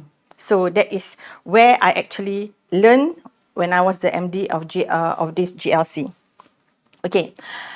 For Pharmaniaga, we are doing, Pharmaniaga is doing the logistics and distribution, so we deal a lot with Kementerian Kesihatan Malaysia, and we deal a lot with all the hospitals, and also we deal with vendors. So there are many things that in Pharmaniaga, when I went in, the efficiency level evaluated by KKM was at 43%. At one KPI, which is to honor the PO for 60 days upon issuance. And when I came in, it was already 21 KPI. So one KPI to jump into 21 KPI is not easy. So what happened was I had to do something because there were penalty imposement. It was a lot. For the 7 days KPI, I remember at that time, the one that I have to face was Dr. Sama. Dr. Sama, if you're watching, maaf. And Dr. Sama was very, very firm. He said, I have to be firm because this is the life of people that you are looking at, Sheila. So I said, okay, Dr. Sama, I'll see what I can do. So what happens is that I went around and I realized that they are so used to 60 days. So the picker, the packer or whatsoever, so they are for how many, almost 15 years during that process, that is the momentum. So what do I do? So I will tell you subsequently what I did. All right. So going into Pharmaniaga, it was very challenging. And when I was in Pharmaniaga, it teaches me corporate governance. All right. And it teaches me also a lot of it actually beef up the authority level, the fear level, increased tremendously, the hope level. Sometimes you feel like there is no hope, and also the compassion part that you really have to be supported. Please bear in mind that I started as a secretary, a very basic minimum qualifications, graduated from UiTM. There's always a hole in my heart, the unconfident hole in my heart. And even to accept this talk, when I look at all those previous speakers, there's a hole of unconfident in my heart. But I know there's always hope for whatever it is, and I have to balance it with my position. Enough talking about being a JLC. Now I move into being entrepreneur. Okay, I have this, I left Pharmaniaga after 9 years completion of being there, and according to my position was the managing director. So the contract is like you have to only complete 9 years. That is in the policy. So then I left and I rested for a while, and I started Hanan Medicare. Hanan Medicare was there already. In 2014, it belongs to my beloved husband.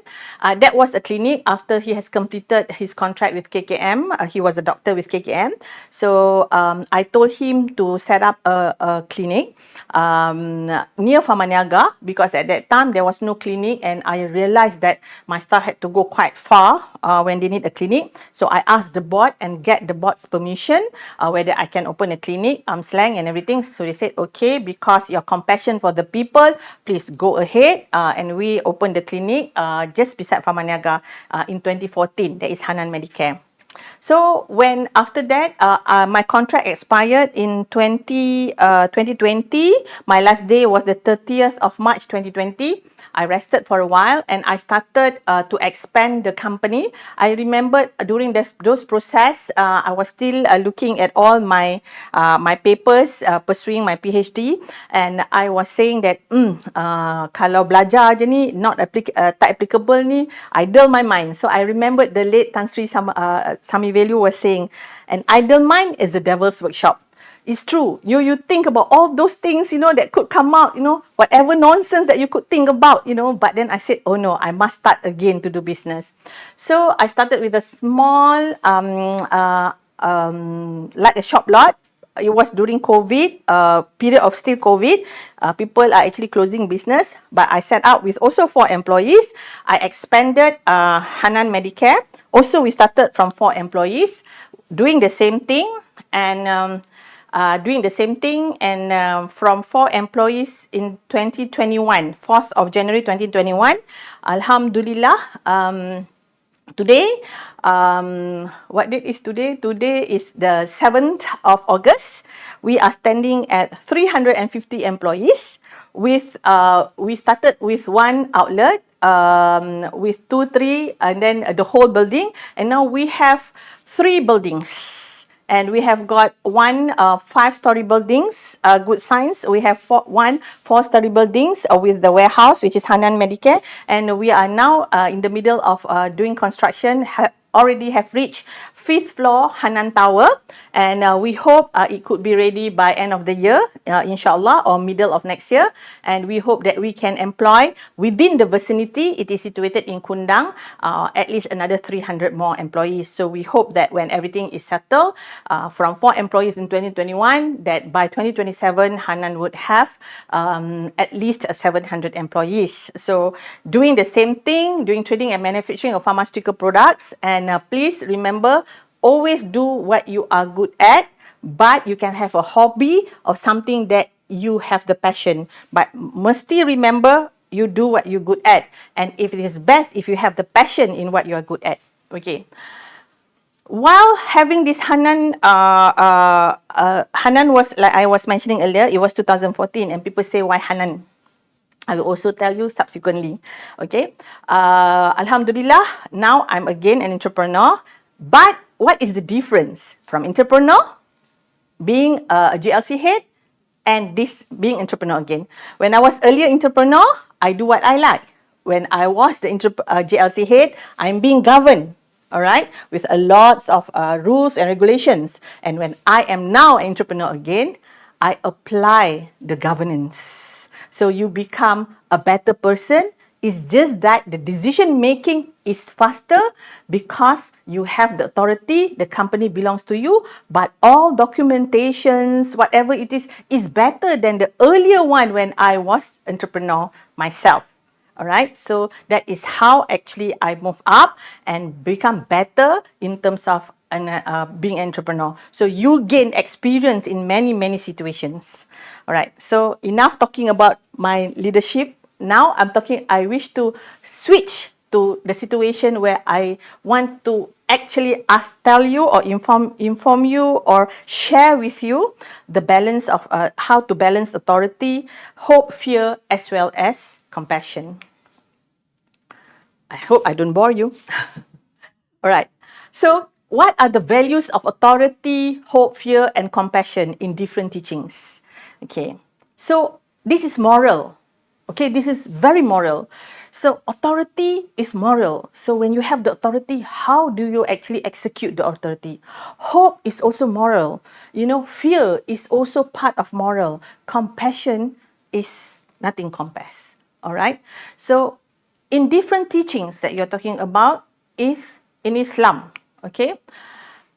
Abdullah ibn Umar reported the Messenger of Allah sallallahu alaihi wasallam said, each of you is a shepherd and each of you is responsible for his flock. Means if you're a leader, you have no choice. Your employees you are responsible. From kena gigit semut until they lavish the family. So that's it. No compromise.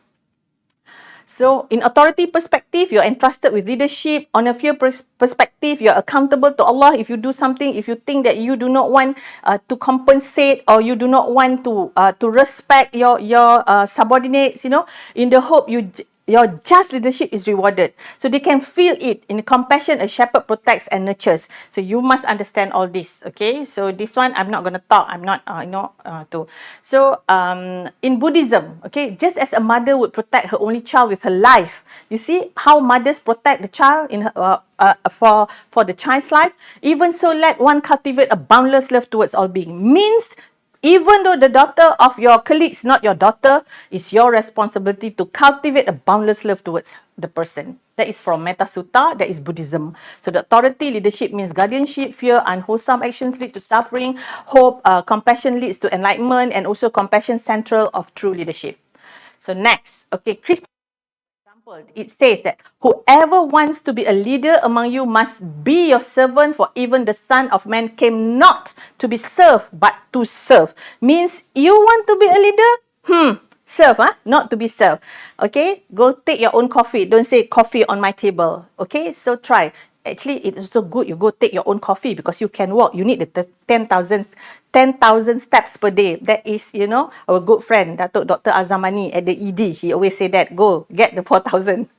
All right. So that is Matthew 20:26-28. All right. So means earn through humility, misusing power, distance from you from God for the fear, hope, service is a part of salvation. You know, means whatever you hope that whatever you're doing now is actually can benefit you until the next world. That is to salvation. Compassion. Leadership is an act of love. Okay. So this is under Hinduism. So he said, he who governs others should be just, devoted to the welfare of the people, and free from selfishness. So there is Bhagavad Gita. Everybody knows who is Bhagavad Gita, all right? So authority, duty-bound leadership is the Dharma. So they say what? The fear is the karma. You do bad, bad thing comes back. You do good, good things come back, okay? Hope, the righteous rule brings harmony. So that is what you hope for. And the compassion, rule with the heart, not ego. So go get your own coffee. All right, okay. All right, this is the part that I want everybody to understand the balance. Tragedy is a tool for the living wisdom, not a guide to which to live. By Robert Kennedy.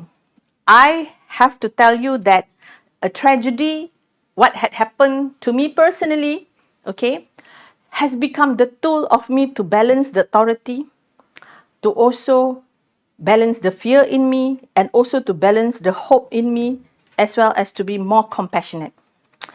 As you are aware, Hanan was Hanan Medicare started in 2011, and people ask why Hanan. I am taking this opportunity to inform the public, Hanan Medicare is not Hanan Medispa. We have all this confusion. We are doing ethical drugs, all right? Hanan was the name of my daughter. In 2008, she was drowned and in one on the 25th night of Ramadan, and we didn't manage to. She didn't survive, but I sent her to this ED department in Ampang Puteri. There were a lot of my husband's friends there, and they were trying. And one day, until on the last day, on the eve, the day before the final day of Ramadan, my good friend Tan Sri Jamila said to me, Sheila, you know that you have to be truthful to yourself. And I think people surround you has not been truthful to you, you're going to lose her. And I think nobody dares to tell me except my sister-in-law and my niece. They told me that you cannot continue with the adrenaline, you have to let her go. So I decided to pull out the life support system, and we lost her on the eve of Hari Raya on the 2008. So this is where Hanan's name come in. And Hanan has been in our hearts, the family's heart, and we have never lost her. Now she is known. Now she is known by many. Alhamdulillah. So this tragedy is the way moving forward that I share with people. One of it is this tragedy happens very near to me taking over Pharmaniaga, which was in 2011. So I was still mourning, and I told them that I cannot continue mourning because I have my people. I fear that if I continue to mourn, I lost my sense of authority. I don't want to work, and I lose hope. So that with the hope that people are going to pity me, all those things. So it doesn't work that way because of the sense of responsibility. I have to move forward, and no mothers will not feel the pain, right? And subsequently, when I was in Pharmaniaga, I had to use this tragedy to increase the level of efficiency.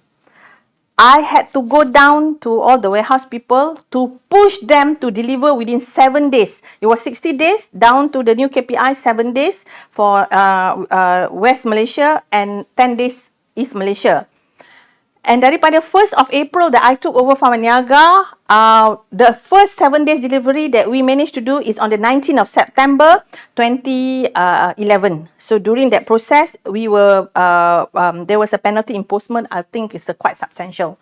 But the government has every right to do that because that is in the concession agreement. But what did I do?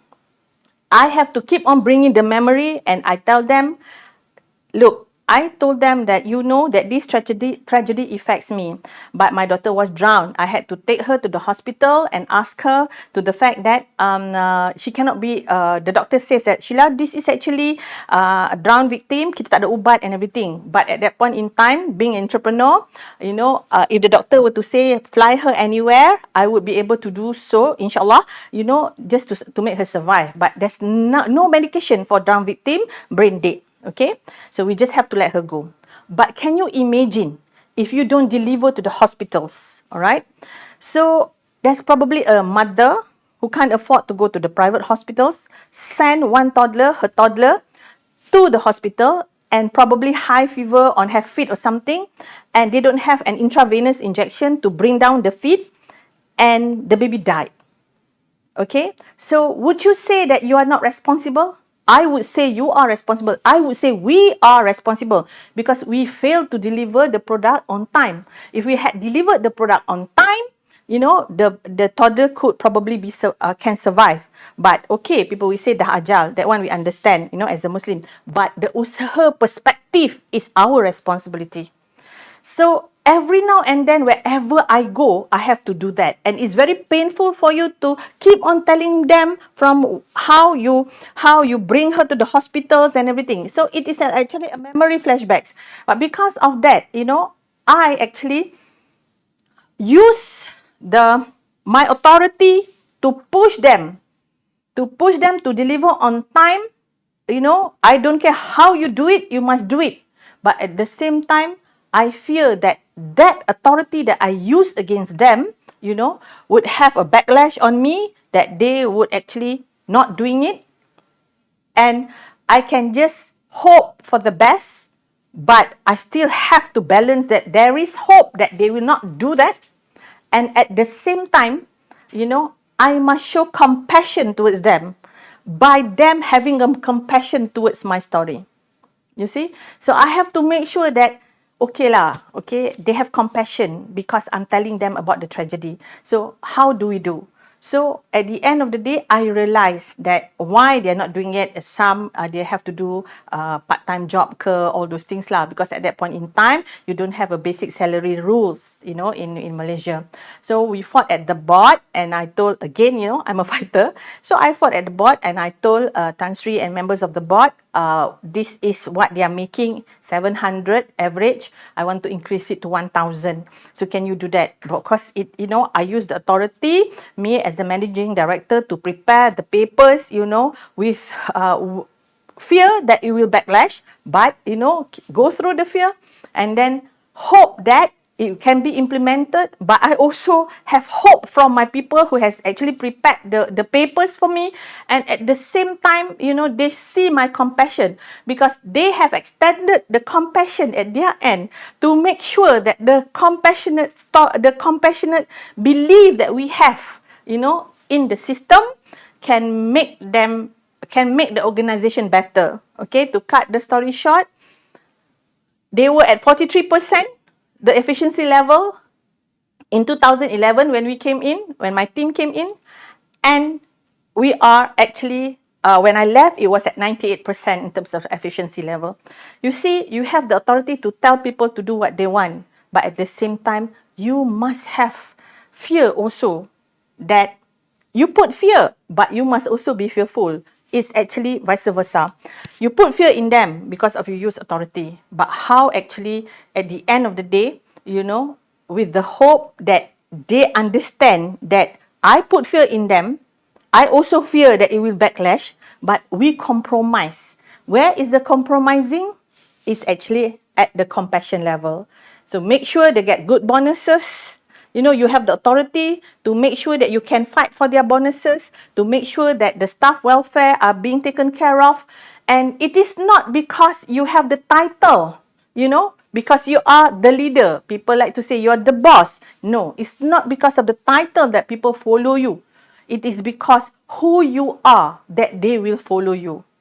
All right, not because you are in the position. Some people can be in the position. When they are out of position, nobody bothers. But some people can leave the position. When they started something, you know, there will be people following. All right, so you are a person and you respect the values. Everything starts from values, and you apply the tragedy truthfully. It starts with trust and truthfully. Hopefully that you have a good team. Okay, so this is how tragedy actually make us, or make me personally in my career, to be a leader. Okay, to be where I am today. You know, there are many leaders out there that we respect, but for me, I'm just a small person who appreciate other people's value, and I hope I am also valuable to the people whom I value. Okay, next. Change does not roll in the wheel of inevitability, but comes through continuous struggle. This is Martin Luther King. So I was known in the industry of the agent of change. I changed this, I changed that, I changed this. But all the changes I did, I don't care. I want to do this. I want you to do this. I mean, you can, my team, what I want to make sure they get. But how do I make sure that I get? I'm not going to put fear in them. So we discuss our fear. Okay, I fear if you don't do, we will not be progressing. And my employees say that I fear that if we drastically progress, we might not be able to cope up. So how will we come in between? All right, so we balance. Okay, I respect the authority that my employee, my subordinate has. Okay, because they are, or I would say that my colleagues, I would prefer to use that word. I respect, you know, the forte of my colleagues. So we exchange our fear. You know, so we meet in between. I respect what I hope from the authority that in me, I hope that you can complete this. I also respect the hope at their end. So we facilitate each other's hope. All right, so we balance it that way. That is also where respect comes in. You know, respecting people's forte. You know, and at the same time, we are compassionate about how can you do that. They say, I need more staff, for example. I need more colleagues. Okay, we see how best we can provide you with the colleagues, you know. So, okay, then you realize the fact that you will be regarded as a person, as a leader who understands. Okay, I give you the latest example of what I'm doing in my organization. We were moving from Kota Damansara to Kundang. Okay, so we are moving from Kota Damansara to Kundang.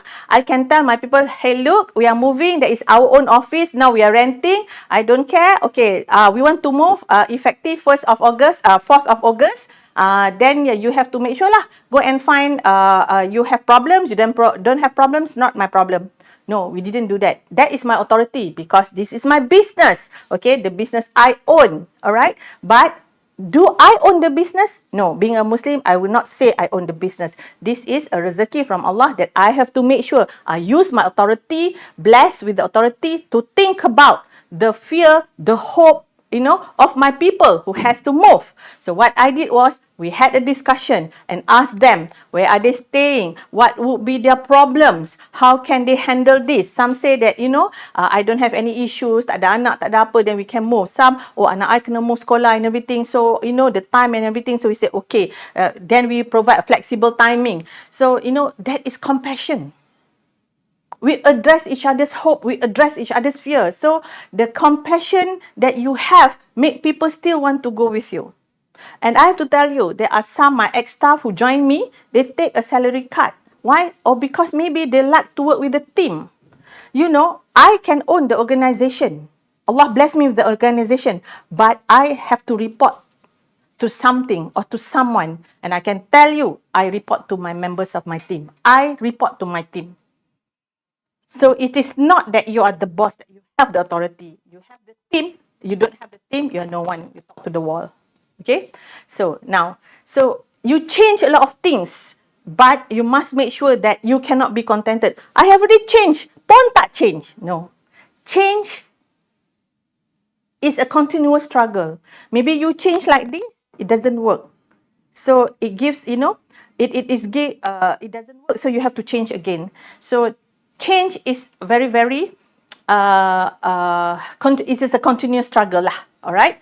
So, but I'm known as the agent of change, but always you change for betterment, and not only work-wise, but attitude-wise, you change in terms of how best you adapt to others and how bad you can help others. Always remember, when you want to change, this is something that you cannot change. The interest of one cannot supersede the interest of many. Your interest cannot supersede the interest within your circle, be it personally or professionally. Remember this. If you want to be agent of change, you cannot run from this. The interest of one cannot supersede the interest of many. Next. All right. Handsome kan? Richard Branson. Okay. Richard Branson, as you are aware, one of the wealthiest men in the UK. Virgin Atlantic is his. You name it, everybody knows. So I'm very interested to look at what he said as courage. So he said, courage is what it takes to stand up and speak. Courage is also what it takes to sit down and listen. Interesting, okay? Sometimes, you have the authority, you don't have the fear of people not listening. You should have the fear of people not listening. You don't care. People will listen to you. No, you must have the hope that people will listen to you, and the people who are listening to you also hope that they will listen something good from you. All right? So, of course, at the end of the day, it boils down to what compassion you have that can balance everything. This, and people, you want to know how I managed to get this special picture or this special photograph? In 2017, Hazana Megatrend, GLC was asked to support. Of course, we support Hazana. They were asking us to have, for sponsorship for 100,000, and you will get one seat. If I'm not mistaken, one seat to sit at all the GLC heads dekat sini.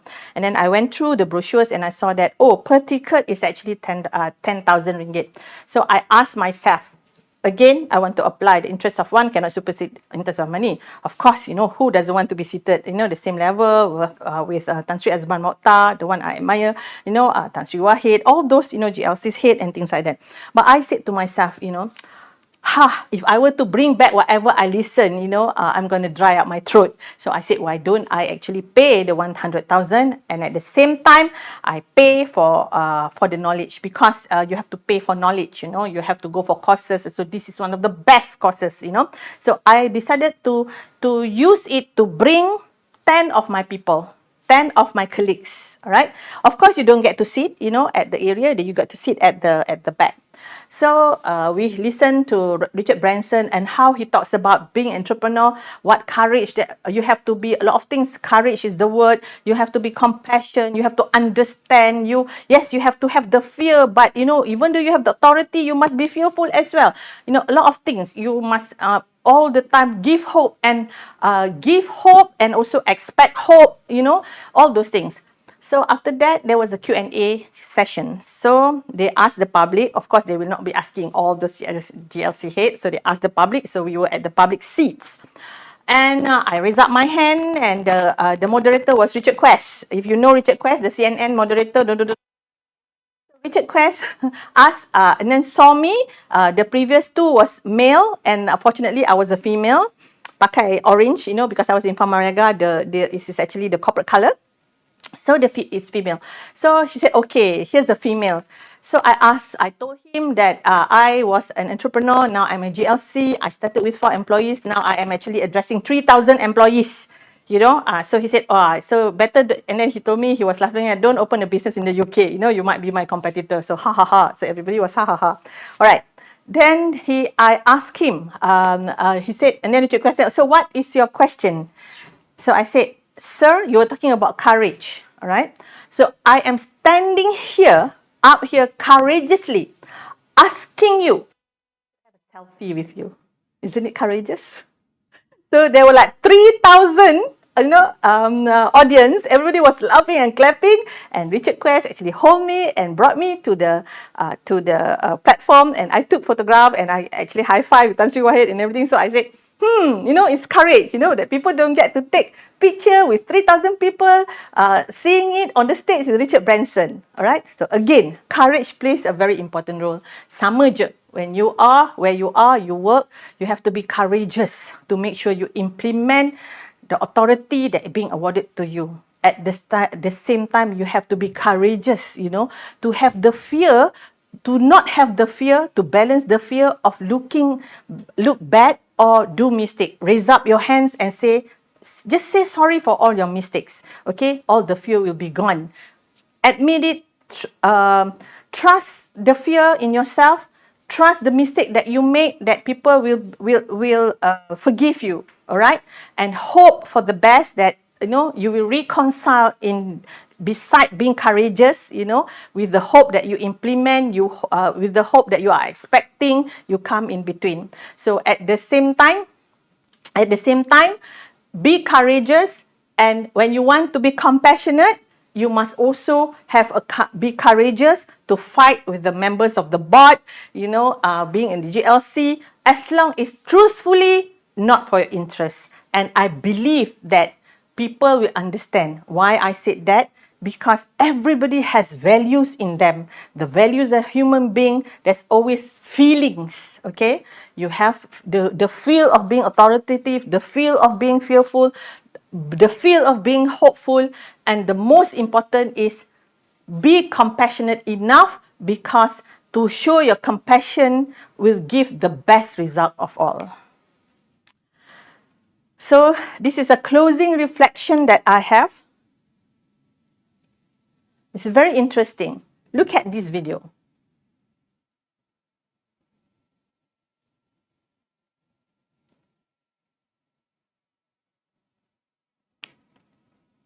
It doesn't really go well, but it's actually you're supposed to see people are looking up on a ladder. At the end of the day, you will see only one person at the top, but there are many people who is actually supporting you to be at the top. So when you're at the top, you must make sure you give them the rope for them to climb up together. So for all those who ambition to be leader, who wants to make sure that you can be a good leader, and also want to make sure that you want to achieve to be where you are, all right? Please lead with strength and humanity. You can be very authoritative, but please have a human feelings inside of you. Will not make you go wrong, inshallah. Okay?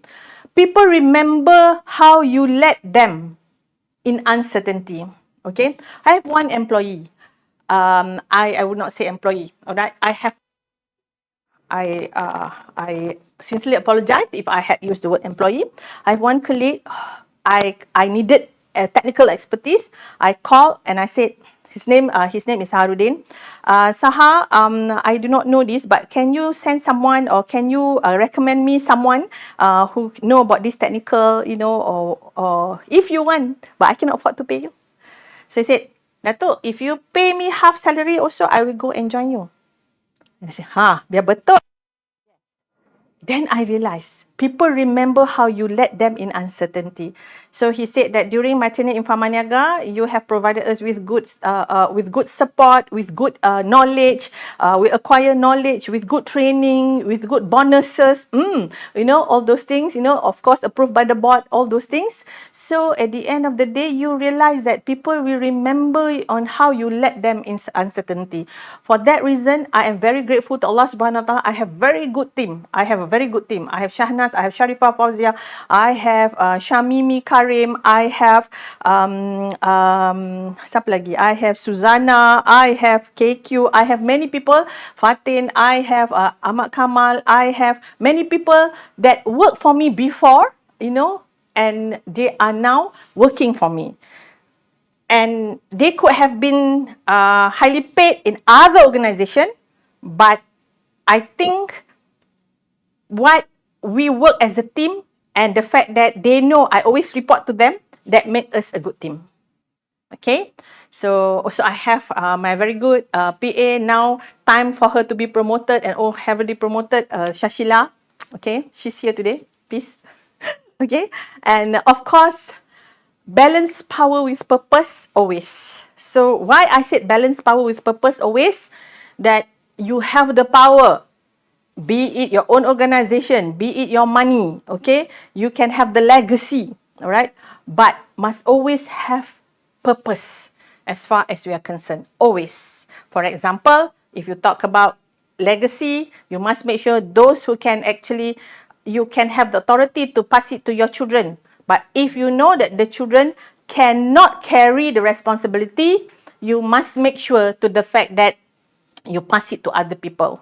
So that is the power that you have. Don't think that for example, Allah bless me with the organization, with the major shareholders, and it's going to be given to my children. But if my children cannot run it and I know they don't have potentials, might as well I get a professionals to run it, because the benefit of others who is still working with that organization is very, very important. The survival of many. So like I said, the interest of me and my family compared to the 300 colleagues of mine, 300 colleagues of mine, and their families cannot supersede my family alone. So with that, I thank you. I hope that I have shared my journey.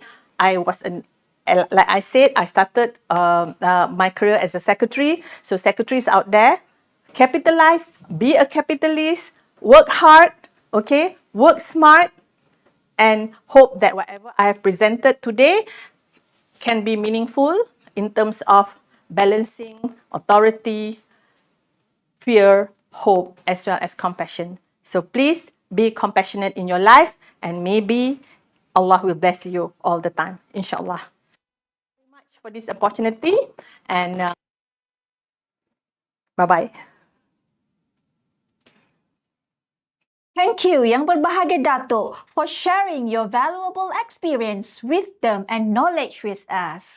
Now we have come to the most exciting part of this podium. I would like to invite Dr. Azwana to join Yang Berbahagia Dato Farshila for our Q&A session. To our participants, please continue sending your questions on Slido. Our TGP Cohort 14 talent, Dr. Tawa Vignaraj, will moderate this session. The stage is now yours, Dr. Tawa.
Good morning and a very warm welcome to distinguished guests, leaders from various backgrounds, VIPs, delegates, all my seniors, my friends, my fellow talents. Welcome to the 2025 TGP Podium themed Balancing Authority, Hope, Fear and Compassion in Leadership.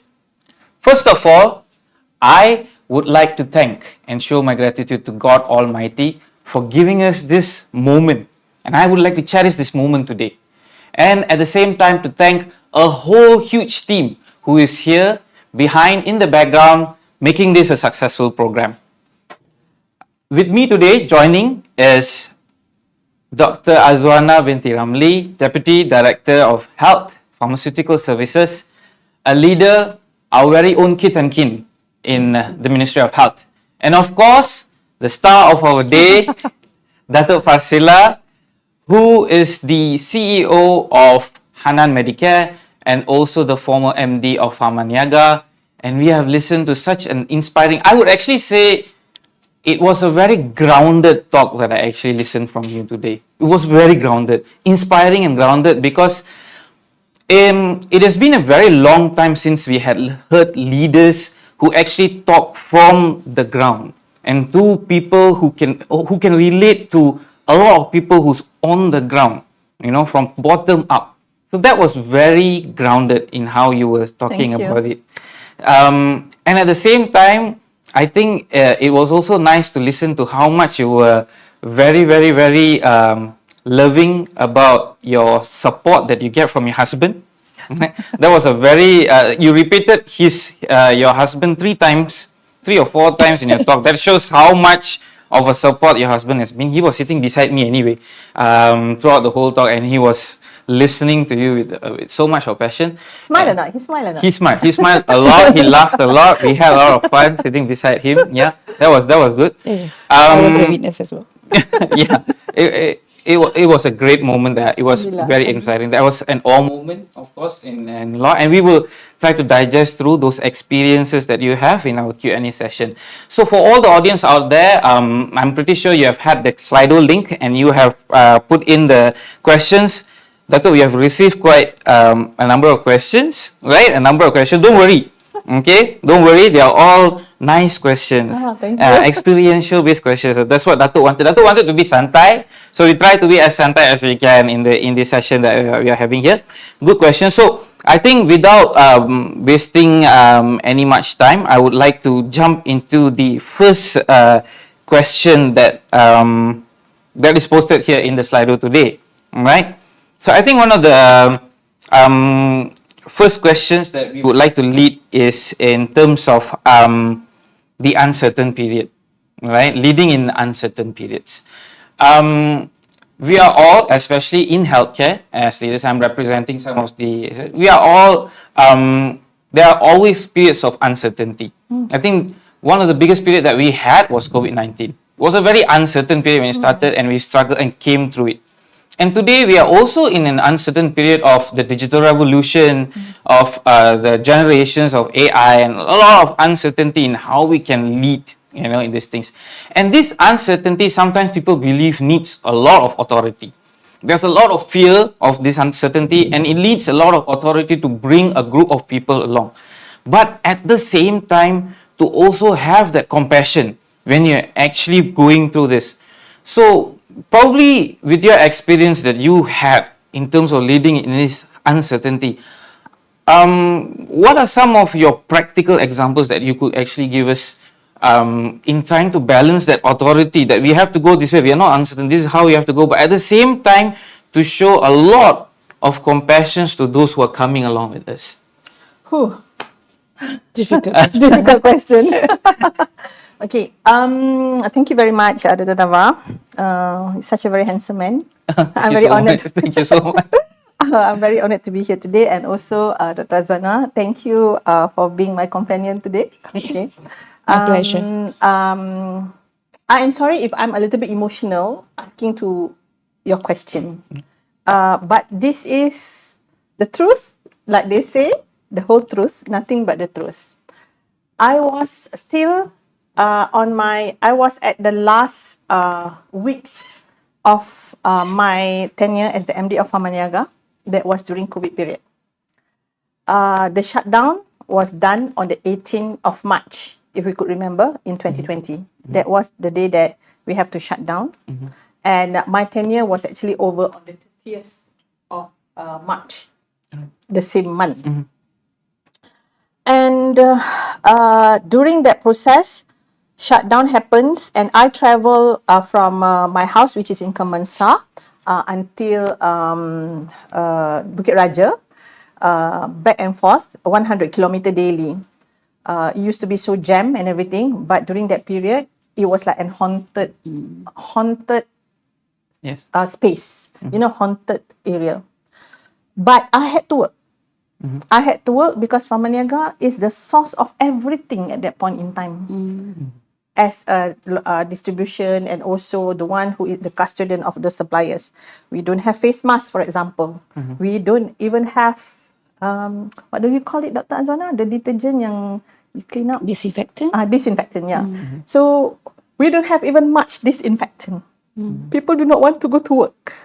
And we are facing with people, our frontliners, who is actually struggling to help the victims of the COVID patients. And every day we feel, we listen to what DG Hisham has to say, DG Tan Sri Hisham has to say.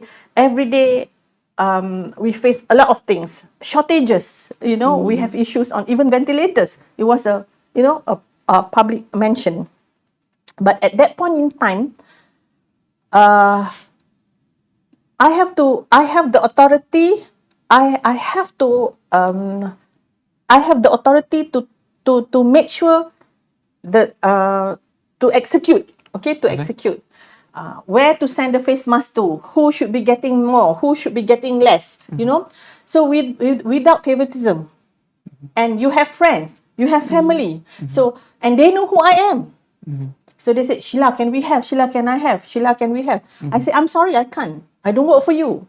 I can't give you a piece. So I have cousins who are children, are doctors. No, they don't have N95. Sorry, so N95. They don't have. Can I have some? Even a box for my toe. So I become a person whom they don't like. They dislike because I can't help them. They said, you have the authority to release. I said, no, I've been given the authority to serve.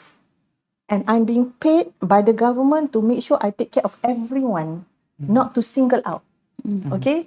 But I have the fear that if I don't give, they might actually blacklist me. But do I have to live with the fear? Do I have to apply my hope? I hope they don't hit me. I hope they don't hit me. But I have no choice, right? Itu baru face mask, okay? And I have people who doesn't want to come to work. I have the authority to tell my people, you come to work, you come to work, you come to work. I have got one person say, my wife say I cannot come. Dato, how? My wife is fear of my life. My students are so what do I say? Okay lah. Okay, I can tell, okay, your interest supersede the interest of the nation. But I cannot say that because at that point in time, everybody is very fearful that I might caught COVID, I might die. Nobody was prepared to die at that point in time. You know that if you're not careful, you will die. So how do I balance that? I have the authority, but I have to be compassionate. At the end of the day, there are some work areas that you can compassionately tell them, please stay at home. Don't worry. But there's certain job scope that I have to implement my authority. You have no choice but to come to work. So my fear is those who I approach in authoritative manner might not like me, and my fear is also those and my hope that those who I've extended compassion, will actually cover or neutralize the position. But who am I? I have the authority, but I had issues to balance it because of emotion. It's easy to say as a leader. It's very easy for you to say. But for you to balance it at certain time, even you can do it or you cannot do it, it is all had got to do with your energy, and you really have to know the perspective. So at that point in time, everybody was looking at it, at me. From the teachers in schools, from the parents with having a doctor's children doctors, who said that please lah, tak ada N95, can you even give a box? My son is at this ED, my daughter is at the ED helping. I can't, because I have a structure that how I can release the goods. I cannot release the good just like that. I have a process, a governance. So I hope those who I have let them down, I'm taking this opportunity being live to say sorry. I didn't mean to ignore, but I have to follow the right rules, even though I have the authority. All right. So it was, I can tell you, you can simply say subsequent post-COVID, why you buy this, why you buy that, what you bought, why you bought this, But at the end of the day, if you are at the 2 weeks window, when you yourself had got to go and help to see, when there's not even, sorry again, Dr. Zona, I have got issues in memorizing the what is that? The detergent, what do you call it? Disinfectant. Disinfectant, okay. Disinfect apa hari ni? So the disinfectant tak ada. So how do I use my authority to make sure that the disinfectant company to open the factory is also an issue? So I had to even threaten, you don't open, you don't deliver after this COVID, I'll make sure you suffer. But am I doing it for myself? No, I'm doing it for the people. They need the disinfectant at that point in time. So they say, I'm sorry, Puan, my staff didn't want to come. So means he has the authority to tell, but maybe he doesn't want to pay more. Maybe he doesn't want to say, oh, I don't have compassion. Maybe I don't have business. I do not want to have to pay people. I do not want to provide transport. Many things, many issues. The domino effect of the situation. It was like very, I think kan, Dr. Zana, memang miserable, but at that point in time, I really had to threaten, and because they didn't want, I said, never mind. I informed my people in Bangi, go and send whoever, whatever, drums, whatever, go there and try to take disinfectant and you reprocess, do whatever it takes. I don't care. If they don't have transport to come, go and send drivers, go and send the bus load, go and send whatever. I need you to prepare the disinfectant. So that is how I use the authority. But at that point in time, probably nobody likes you. Dia tak tahu ke kalau keluar ni, kalau apa jadi ke, infected ke, kita mati ke. Oh, all the wives will hate you. They will say that, dia okay lah, dia duduk je dekat office, dia tak keluar. But you do not know. I didn't sleep for 36 hours. At one point in time, to make sure that our goods are delivered. They don't know, and you see with your own eyes, you had to go. Nobody is delivering some things, I said, never mind, take the car and then we go, a lot of things that we did. We had to do a lot of things, So, but just to let you know, you have the authority. Sometimes you have to impose that on your people, and the backlash is what you fear. People hate you for that, even though you have tried to balance and plead, with the hope that they will do that, and try to show compassion to some. You are being called not fair. Okay, so at the end of the day, I'm telling you, that is the uncertainty. But at that point in time, you are the head of the organization. You have to do it. You have to do it right. You apply authority not for the interest of one, means I don't do it for the interest of my employees, but I have to do it for the interest of my 30 million population. Yes. So that also apply. The interest of one cannot supersede the interest of many. You uphold that. One is not one. One can be an entity. One can be, everyone in the whole building, but the public at that point in time, the rakyat, is our utmost concern. So that was what happened. So ultimately, during those situations, you apply everything. You apply authority. You apply hope. You balance hope, fear, and compassion. It will still not be enough because of the situation. Nobody was expecting that. But still, you have to move on. And do what is right. Okay, probably you're a banker. For example, I give you a very good example. At that point in time, the KSU was Datuk Sri Dr. Chan. Dr. Chan. So we had to do some transaction from government, cannot transfer out money to buy face masks, for example, that they imported into China. So they have to use a platform. So they use Pharmaniaga because in any case, Pharmaniaga is a concession holder. So the money, the government can put it there so that we can do things on behalf of the government with the directive come from Dato Sri Dr. Chan from KKM. So what happened is that when they wanted to buy the face mask, for example, so to deliver, to transfer, the bank is not open. The bank, the bank didn't open. It only had open until to 11 o'clock. So I said, Dato Sri, I'm sorry, we cannot help because I don't have authority against the bank. The bank doesn't want. But look at him. He actually used his authority. He used his connection by calling the then deputy governor. The now is the governor. I think the current governor. I think Tan Sri Rashid or Dato Sri Rashid, Tan Sri Rashid. I think the governor and said, please, we need to do it for the public. So the current governor is said, okay, call the bank, open your bank because this company needs to transfer to bring in the face mask for the rakyat. So that is how they balance. They use the authority. They use fear. Against all these people. You don't open. I mean the deputy governor at that point in time. Now he is the current governor asking you to open. That you dare, you don't dare. But why are these people using the authority? Do you think they're using the authority for themselves? No. It is the 30 million population at that point in time that need the support from one person who has the authority to tell the bank, open. Is it for him?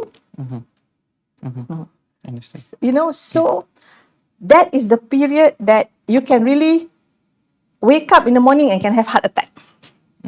That is the period of the wake up in the morning, you don't sleep. Realistically, you don't sleep at one time waiting for people to come. You have all these people. How did Pharmaniaga do? Okay, we have this transport. You have all this, a lot of things that you have to do. And at one point in time, I didn't sleep for 36 hours just to make sure. And when the thing arrives, Alhamdulillah, it arrives. Right. But still, you still have another thing to do one after another. So it was not that easy. But we pulled through. Some people really did a very good job by applying the authority for the benefit of the rakyat. That was the thing that I really had experienced firsthand. It is sad, but it is not fulfilling at all because you see many people die every day. I'm actually very touched with your point that you put, because I've also heard during those periods about the compassion for the greater good or the compassion for the greater people, which supersedes sometimes in times of uncertainty. Probably I would like to change a small angle to Dr. Azwana in the same topic per se. At these moments of uncertainty is when we tend to look, or maybe public per se, or people who are working with us tend to perceive authority as the most prominent feature that we are showing. What do we tell ourselves that in truth what I'm doing is for everybody? In truth what I'm doing is for that compassion. But sometimes what do we tell ourselves as leaders, so that we keep going on doing it no matter what? Yes, we have kadang-kadang a lot of things happen, a lot of people say things and everything, but what do we tell ourselves so that we believe in ourselves that this is for the greater compassion that we are doing it? Okay. Bismillahirrahmanirrahim. Thank you, Dr. Tava. I think first of all, I would like to thank Dato Farshila for allowing me to accompany her today for this panelist. And I agree with Dr. Tava that your session just now, your talk just now was very relatable, I would say. I think that what Dr. Tava mentioned was from, it's from the ground, but yeah, it's very relatable. So I think we learn a lot of things from your session, your talk just now. Thank you. Yeah. Okay. In times of certainties, I mean, I agree with you. in times of certainties, the balance between whatever you said just now, the compassion, the fear, what else just now, the hope, you know, there are thin lines between them. You really have to balance those, you know, those values, you know, the authority and all that. But for, you know, sometimes when you want to make your decisions, you wonder whether, you know, you have to keep telling yourself, is this for the greater good? Yeah, I agree with you. Yeah, you have to do that. But I think, you know, as leaders, sometimes one of the most important things as well is the information. So, you know, like for us in the Ministry of Health, you know, whatever we do, always evidence-based, you know. So when you know the information, the evidence that, you know, let's say, you know, the authority says everybody has to be vaccinated. Why? Because you have the information, you have the evidence that, you know that you're confident this is for the greater good of the nation. So I think in all that, you know, for whenever you want to make a decision, you to apply your authority, to apply your compassion, that information, that evidence needs to be communicated to the people who are, you know, who are listening to your decision, or who are the stakeholders of your decision. So I think, you know, to add all that, I think from the perspectives of Ministry of Health, you know, the information, the evidence too, sometimes we have to share them. So then people understand why you are making decision, why you are applying authority in this situation, you know, because in this time of uncertainties, you know, even though you don't know what's ahead, but whatever information that you have, those can be used to for people to trust your decision, to understand why you are, you know, applying authority in this situation when you are making that decision. So that's what I want to add from whatever have been, you know, nicely delivered by Dato just now. Yeah, Dr. Tava. Thank you so much, Dr. Asuna. I mean, you have actually given a very interesting figure to the point of compassion in terms of the greater good in both of you. I'm just going to make it a little bit light. Right, make it a little bit light in the sense of our next topic, because the next questions that are coming are also still related to compassion. I think there's a lot of people who are interested in how do we actually do this. You know, we need to be strong, but we also need to be. So I just wanted to relate something about meeting Dato actually, you know, for the first time and everything. You know, when people told me this is who I'm going to meet. So I went. We had of course, as usual, rapport sessions and everything. And Dato was this one person we were having this what you call, like makan-makan and everything, and Dato was just with every one of us. She was everywhere, right? Like I was lost in that area trying to take some food, and she just popped up in the beside me, and she was there. What are you taking? You know, and then she got to know that I'm vegetarian, I'm Indian, and everything. I'm trying to take the Indian foods, and you were there, and then suddenly you were inside there, you were outside. Like what you said, you know, walk the talk, you know, take your own coffee. So you were there around, and even when I was sitting inside with the group of people, group of your colleagues who are seated inside there, the way they converse with you, they're so open, they're so free, they're together and all these kind of things. It's so nice to see such an open, friendly leader in that sense. But at the same time, in these light moments that you have, in these light moments that you shared, you learn from a horse. You know, that was a very interesting story. The horse was the story of the day. You know, it started off something. It just gave me this thing that you could learn anything. You could start off anything from anywhere. You know, moments can happen at any point of time. Probably this could be a moment for somebody, for even myself. You know, for something. That compassion that we show sometimes, you know, in terms of whatever it is we call friendliness, trying to think about other persons, sometimes, just as the questions here, can be perceived as weakness as well. You know, people could perceive it as a weakness. Maybe, you know, go on top of your haircut. But how do we not push it too far? so that it doesn't perceive, or that people in our company doesn't perceive that as a Not sign of a genuine. weakness. In that sense, how do you, while you're doing this, how do you make sure that that authority is still a figure that they would respect to, in that sense? Oh, okay, understood. Yeah. Okay. I think I just want to mention, I think lady leaders, you are allowed to use compassion a bit more. I mean, just imagine if you're a man leader, people may judge you differently because if you use too much compassion. So I think we have that advantage of being a mother, a lady leader, a woman leader. Yes. I think you have that advantage. So Dato, yeah. Share with us. I agree. Sebab muka sedih sikit lah. Okay. So I think this is very subjective. Okay. Kalau if a man to show compassion, men they will not see it.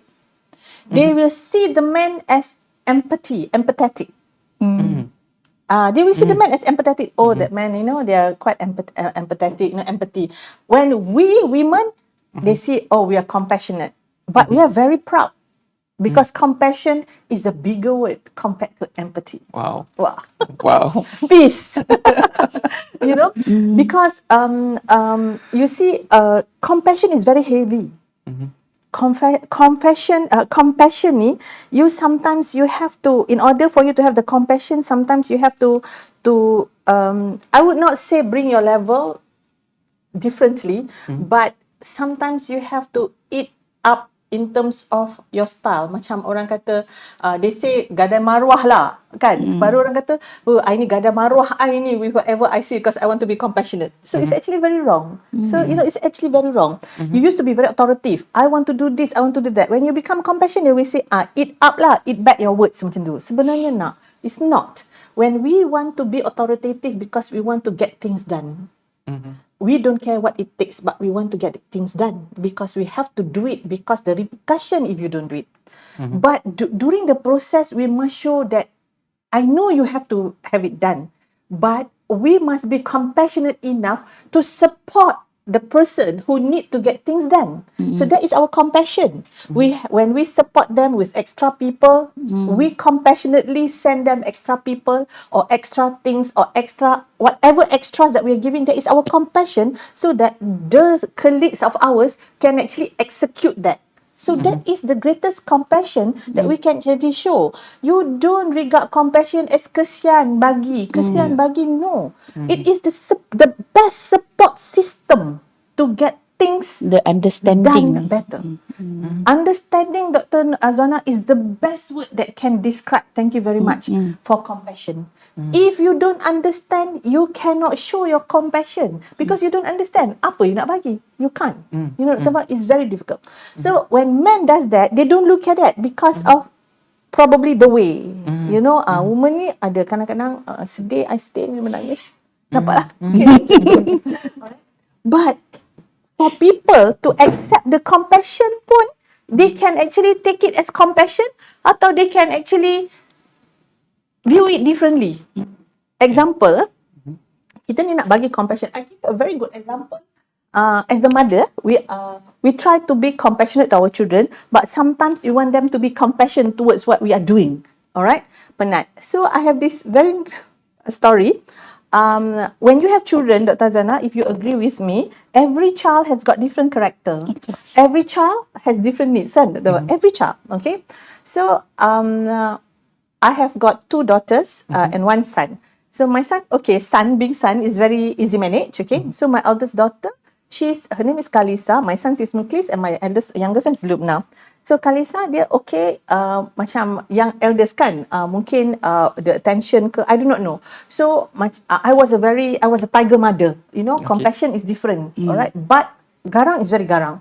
So then one day I got so tired, and then I actually asked her to do something and she didn't want. So I was actually, I jumped on a chair, I got on a chair, tinggi lah, berdiri atas kursi. Said, Kalisa, if you don't listen to me, I will jump. And when I jump, I die. Because, she's 3 years old. So, Mommy, don't jump, you will die. So that is the compassion that my daughter has towards me. Please don't jump, you will die. You know, because I will jump. Okay. So she is compassionate. So I said, okay, so don't do it again. Okay. Okay, mommy. So, you know, hoping that, you know, itu. So my son, okay, no problem. Boys kan, you have to manage lah. Lari-lari, all those things. So come my youngest. So I was applying the same thing, trying to get compassion out of her. So I also did the same thing, and I said, "Look, if you do that, look now, I will jump. Mommy will die." You know what she did? She pulled another chair, and then she got on the chair and she jumped, and she tak mati pun. Experiment. You see? So then you can see. Some people, you show compassion, they think that you want something back from them. You know, some people, you show compassion, they accept it and move and grow or be better with the compassion that you address. So it also sometimes we have shown our compassion, but they still didn't see it. Macam tadi lah, tak mati pun, okay? You know, without the compassion, without your, I know I'm not being compassionate towards you, I survive. Or I don't receive your compassion, so I survive. You see? So it is a big word. You know, what we need is for the people to understand that when we work as a team, compassion is to be regarded, and you have to start, if you are on a higher level, all right, with respect, with trust, then only they will accept your compassion wholeheartedly. Right? I have got a situation where I've got, when I was in Pharmaniaga, I want to build a team. All right. So because I report to the team, Dr. Zul, we work, we listen to the team and everything. So I want to create a team. So Sharifah Fauzia brought in her, one of her friends. Her name is Nurhana. So today, when I said on my team, so I did not want her to be upset because I didn't mention her name. Okay. Okay.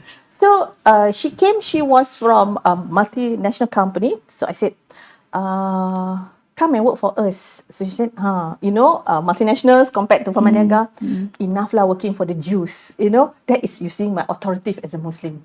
Enough lah working as a Jews, you know. So and then he was saying, you a Muslim, you know, working with Jews company, you know, at that time we were very passionate about whatever is happening. You know, those days Gaza was already in this situation, you know, because, you know, and she said, okay. Then she come, and then she came and worked for us. And I was actually using my authority without fear, you know, to tell her that don't work for the Jews. Right. Then after that, after I moved and I started the business again, so she asked me, Datuk, tak nak ambil I kerja ke? Kan, ni I kerja with a Muslim company kan. Dia cakap, boleh tolak gaji ke? You know, so dia kata, okay je, boleh je, janji I survive. You know, so like I said just now, is the compassion, the authority that we have to use certain words as the compassion she has towards, you know, the entity of being, I want to work with the Muslim entity or all those things lah, you know, with the Malaysian some more, you know. So, muhibah lah, apa semua, she likes it. And then now I move, and then she said, okay, then you say, if you have everything, you not because of the title that she joined, it's because who you are. Now she is still with us, with me in the organization. So this is also part of the compassion, which is a domino effect of my compassion for you, your compassion to me, you know, and the authority that I have to make sure that you at least show compassion lah, you know, to you sacrifice whatever it is. So it is actually the balancing perspective or the balancing ways that how you do it. Sometimes you have no choice. This is the right way. Sometimes you have choices. You can either be compassionate or you want to use authority. So it's up to you. So you have to, it is not only for one, you have to see the person or the entity or the people that you're dealing with. If you're dealing like my eldest tu, okay, compassion jalan. Sometimes you deal with your second, like the last daughter tu, compassion tak jalan, you have to use authority. So don't do that, you know, I died. Tak mati pun, oh, you don't do this. No, you see, macam tu. So it is also a reciprocating approach. So how best that you can do it is depending also situation, people, you know, macam tu. Like for example, we deal a lot, you know, in the pharmaceutical industry, we deal a lot with MPRA under Dr. Azwana. When I go around and I say, you know, they say that sometimes it's difficult, you know, all those things, but you must understand, they don't care who you are. You can be group A, group B, group C of people. But you are all same group. Okay? A group that can breathe. That is how they regard you. Okay? And when you breathe, you must be healthy so that you can breathe properly. If you are sick, we want to make sure that the medication that you are taking to allow you to continue breathing is of a good quality, no compromise on quality, efficacy, and safety.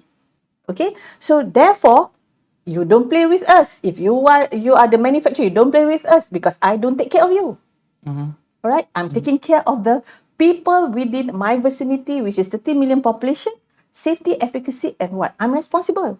Kan? Being a Muslim, we are not also only responsible in this world. We believe in the next world to salvation. You know? So it's very important that people understand. But it doesn't mean that they are not compassionate, that they are not, they are compassion, they don't have compassion. Of course they do. You can discuss matters with them. You can discuss and ask, moving forward, how should you do? There's always ways. But just because they are the authority, but it doesn't mean that they don't have compassion. But you must be fear of them. Why? Because they fear that if you are not fearful, that many people will die because they fear that you will submit a wrong documentations or false documentations or, all these things because you're not fearful. All right. They also have hope. We also have hope. We hope that we submit the right thing, but they also hope that you will be submitting the right documents because if you don't submit the right documents, semua hope pun dash. So this is where they are balancing their authority as MPRA. Also, the fear that the hope that they have for people to understand, and also the fear that they have that you don't cheat on your documents, all right? And also, okay, you have done your job well, so we'll see how best that we can mobilize people to make sure your products are being registered. They're good. They are just like that. So we in the industry, we have to understand them as much as they put a lot of effort to understand. Oh, okay, this company has invested, all those things. So we see how best that we can mobilize people, to make sure that their products are being they give certain leeway on fast track, on the first or second or third generics, everything. But still, they are what they are. Good people who thinks about the rakyat, who thinks about the public, who thinks about you need to breathe daily. Thank you, Dato. Thank you, Dato, for highlighting MPRA. Because we are in the industry, so that is the best. That is a very good example because an institution, an authority like MPRA, the word there is authority. You are an authority, but it's good to realize that within that authority there is also compassion in the leaders because only with compassion things can move forward because it's good to know that the industry feel it, that we understand, because just now we talk about compassion being understanding the situation. So meaning that from I take that as a feedback. From there you can see that to be leaders up there for people to look up to. Compassion besides being authoritative is also is very very very important part of the balance of leadership. Right. I just there's another theme that is coming up in Slido at this point of time. But before I go there, since Dr. Azana said just now, it's easier for the females to actually reflect compassion than the males. I just wanted to ask a very quick one from you, Dato', since you spoke so much about your husband. I want to put him as a star also for the show. He was sitting beside me watching you. He is an important male figure in your life and everything. And how did he then reflect compassion, authority, balance this? How do you know him as in a person who supported you? Okay, being a Muslim, there is a hadith from Rasulullah Sallallahu Alaihi Wasallam. Rasulullah Sallallahu Alaihi Wasallam said, if it is permissible, if it is permissible for one human being to bow down to another human being to sujud, I would ask the wife to bow down to the husband. Okay, that is very strong. But nobody is permissible to sujud to anyone except to Allah Subhanahu wa Taala. But there's the word if. So you have to take it from there. Okay, for me, if my husband is compassionate enough to he has the authority to tell me don't go out and work, stay, but he understands me. And he said, okay, I allow you to work. For me, there is compassion that he has towards my needs that I want to go and serve. All right. Don't you think he has hope? Sometimes I come back late, maybe he said, oh, I hope my wife can come back early. Okay. I also hope I can go back early. But I have to balance. Sometimes you go back early, sometimes you don't go back early. Right? So what is my fear? Oh, I stay back at home late. Oh, my fear that maybe my husband will go and find another woman. Normal kan in life. They said that is life to some. Alright? But I think his compassion supersedes everything. That I don't have fear of him going out finding another woman because he doesn't show that he is like that. So that is the compassion that he has shown to me as a husband. All right. So I believe that he has balanced things out. He's not applying his authority, but of course, if you want to go with friends, unnecessary, no need to go. And then that is applying authority lah. Or I say I still want to go. Okay lah. I hope I can follow along. All those things. So that is give and take lah. But I can tell you, as far as allowing me to do what I want, is the way he shows compassion to the wife who has compassion for others who have dreams, who have things to pursue. Right. Like he sends me when I did my masters, he sent me every day, every weekend classes, hantar, ambil and everything. That is compassion, so that the wife doesn't drive or the wife, tak penat and everything. So he does that. That is the compassion that he shows towards me. And for a relationship, you don't see it as empathy. Because it is husband and wife, you see it kesian, compassion and everything, do whatever is needed. And kalau I do not know, but kalau tak masak pun tak apa. Kesian, compassion, tak apa. Fish, That doesn't mean that you say like macam, oh tak masak, I show my authority. No, you must cook. That is an authority kan. But sometimes you say, oh it's okay, we can just grab, we can just buy. That is also compassion. So for me, alhamdulillah, I'm blessed. Yes. That is what I can tell you. Okay. That's nice. So it's nice to have a leadership session where we also talk about our spouses. So there's a lot of tips for spouses out there, right? We're just going to move on to the next theme that is up on Slido at this point of time, which is about work culture. Work culture. I would like to start this with Dr. Azwana first in terms of culture. So here the question is, in an environment where fear of failure or change, I think Dato also was talking about change in that sense. So this is an environment where fear of failure or fear of change, you want to change, is deeply rooted. We don't want to change, we always want to stay there, and when we have to actually change, it comes to change, but it's rooted and you have a lot of fear to actually change. So what are some first steps a leader can take to begin shifting towards a culture of openness? Probably, what are some ways that leaders can go towards making a lot of people come and share with us what is your challenges, but what can leader do to actually open up that avenue so that people actually, in other words, probably feel comfortable to make mistakes, right? Feel comfortable to make mistakes, or feel comfortable to express something that is probably a little bit off the track of what is the norm for today.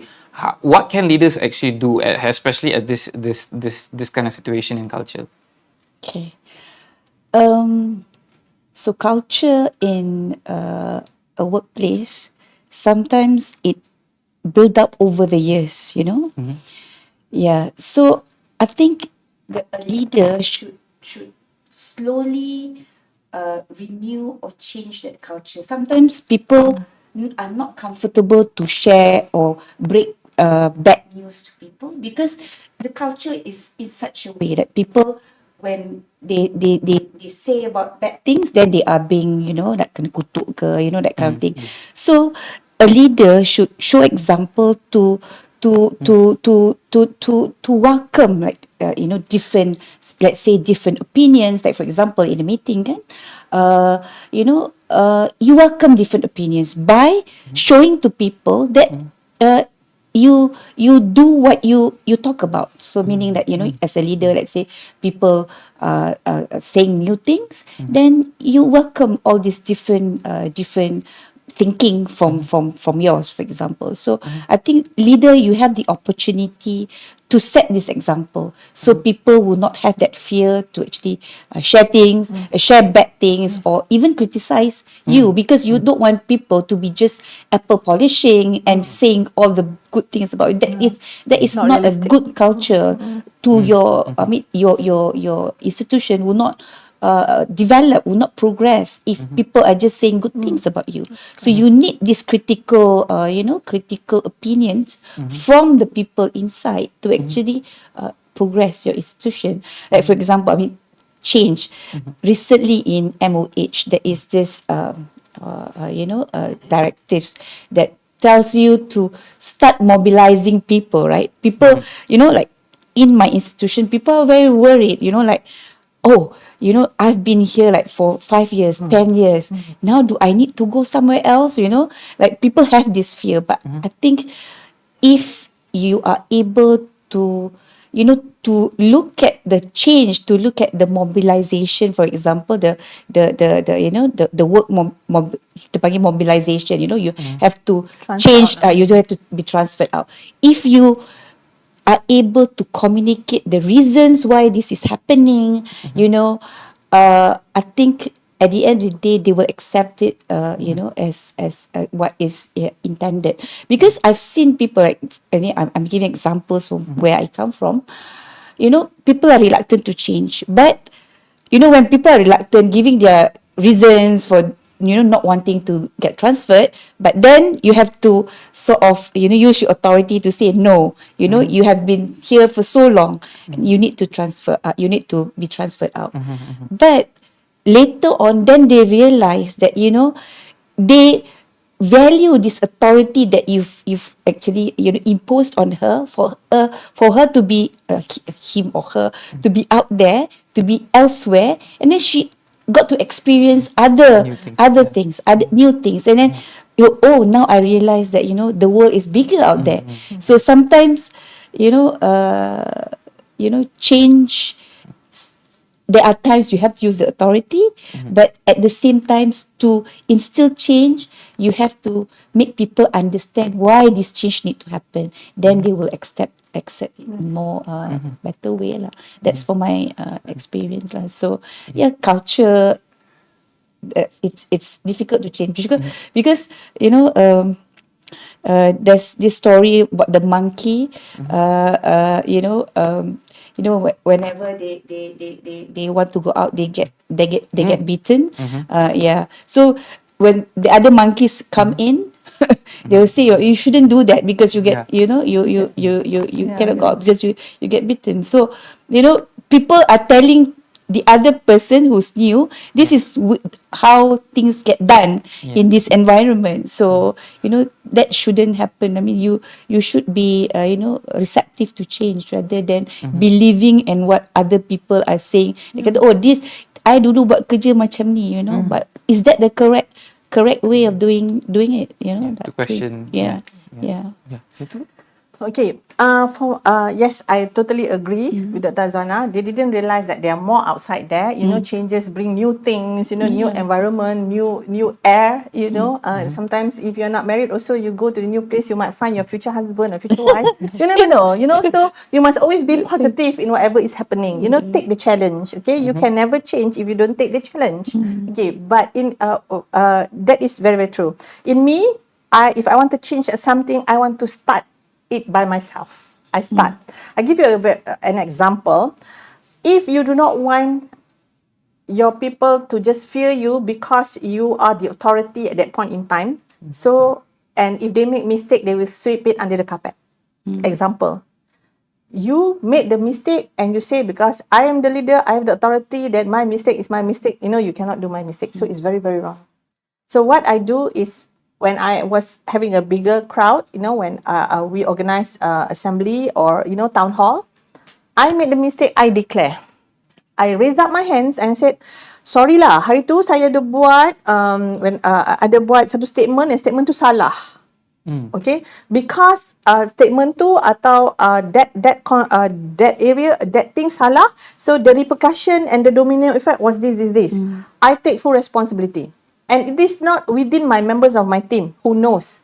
I actually establish my mistake to every person in my organisation. Masa tu ada beberapa ribu. So beberapa ribu, some live, some dekat town hall, right? So they listen. So I said, why I have to admit my mistake is because there are domino effect on the mistake, and every department needs to correct to help to correct the mistake that I made. Right? So everybody work together to correct lah. Oh, hari tu dah macam ni. So okay, Datuk dah silap ni. Okay, sekarang kita kena correct. Kita kena cakap macam ni. This, all those things. So raise up your hands. Okay? Be accountable for your mistakes. Then they know.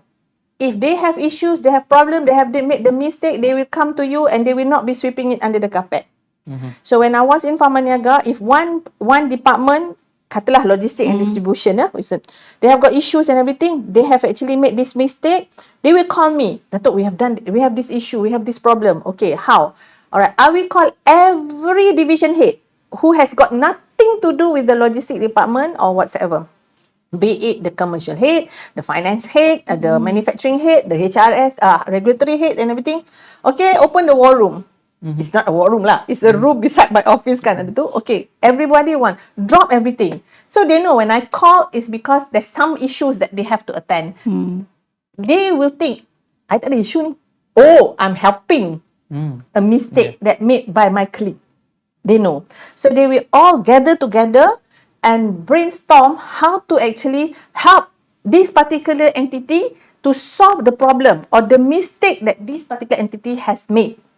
So we work, so everybody will give their opinion. Oh, ni opinion tak boleh pakai ni. Kena opinion sampai, we laugh and everything. It was actually a problem. But because of sometimes we get nonsense opinion, we laugh at it. But at the end of the day, we managed to help this and this division because the rest of division respected the fact that he or she has raised up he or her hands to admit her mistake that could have a domino effect. So before it becomes a domino effect, we solve the problem at that particular level. Therefore, the rest will not have to do it. It will not go to different level.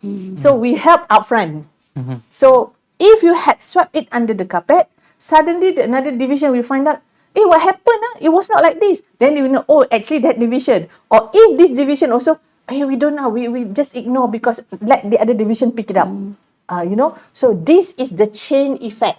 So it will have to start from you. Just raise up your hand. I'm so sorry, I made this mistake. Please help. So you, as the person, as the authority, or the highest authority within that system, you must be brave to admit your mistake. Raise up your hand and tell it my mistake. But if you want to show, I lah paling bagus, I'm the best leader, you have to follow me and everything, it doesn't work. Because if you remember, all those legal professions, they look up at Lord Denning, who is actually one of the best barista in England. He says that to err is human. It means everybody make mistake. That was the reason why the juvenile court was actually set up, because you made mistake at a very young age. But when you are juvenile, you make the mistake. You cannot, a youth cannot be punished forever. That is the reason why they set up the juvenile court was actually court was invented, because you cannot be punishing the youth forever. Means kita buat mistake, error daripada kita budak. So we are not perfect. So embrace the imperfection. Make it perfect as a team. But I want to add to that. I think that what Dato showed is leading by example. So Dato as a leader actually admit to mistakes that she made. So, this is like providing examples to people under you, so they are not doing something against that, in the future lah. Macam, I mean, the ones that I shared just now, the changes has to start from the leader. So like kena meeting, like if you are seen to be very open to criticism, then you will encourage people to do the same. So this one is like leading by example, like you admit your mistakes, and then you know that your people will not cheat you on, they just sweep things under the carpet and they just tell you nice things, but in actual fact there are actually a lot of things that you need to solve. So maggot semua nak kena clean up. So I think leading by example too is a very, it's a key thing lah, because people see you. If you talk differently, you say differently, and then you do things differently, then people will not trust you, and then your leadership will, Dr. Azona has said the basic word of everything, the key word of everything, trust. Building that trust. You only trust people who are actually, consistent, fair, leading by example lah. So because you as a leader, you want to do good things, right? So is it fair to say that if you have actually built that trust, if you have actually achieved to build that trust in the organization, then whatever that changes that is supposed to happen towards a vision is going to be so much more. Yes, because when you trust, you respect. When you respect, you listen. When you listen, you execute. When you execute, you receive results. When the result is favorable, it completes the cycle. It completes the cycle of you beginning from the trust. You can balance everything. You don't trust, you say whatever you want, you don't trust. Understand? Even in a relationship, your husband can show compassion. The moment you know one mistake that he made with another woman, sorry, I don't trust you anymore. You can give me Bentley. The trust is not there, but I'll take the Bentley. All right. So that is the trust. Good tips. Okay. So we have come to the last moment of the session. See, time flies. Time just flew. When you are having fun. Yes. So almost the last part of the session. We're just going to go off with one final question. All right. This saved this for the last one. Yeah. Right. So probably the most significant question, thing that I wanted as an advice or to sharing. If there was just one thing you can tell our audience, right? One big word or a quote or an advice based on your entire journey towards being this leader. There are also questions asking, Dato, what age you started as an entrepreneur? Because people always like, when does it start for us? Right? Where is this mistake going to take forever?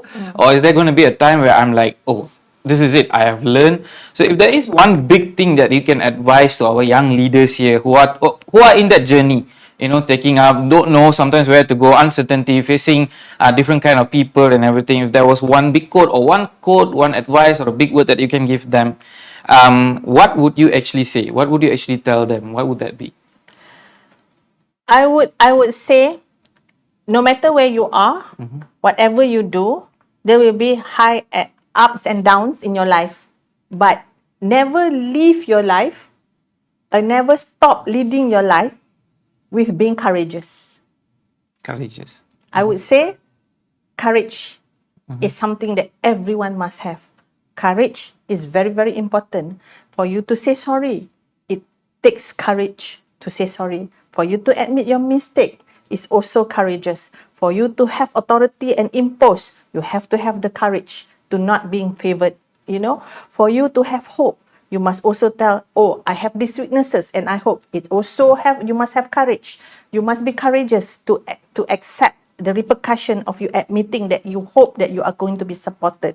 You must have courage to tell people that you are fearful, so that people, you worried that people might actually capitalize on fear, on your fear, but you must still have courage to accept your fear, and you must have courage in compassion, even though people might misconstrue your compassion as favorism. So you must have the courage. And for the youngsters out there, if you want to be a leader or whatsoever, be courageous in the right way. Balance your courages with whatever that you are doing, but never stop learning and never never reduce the level of spirit in your courage.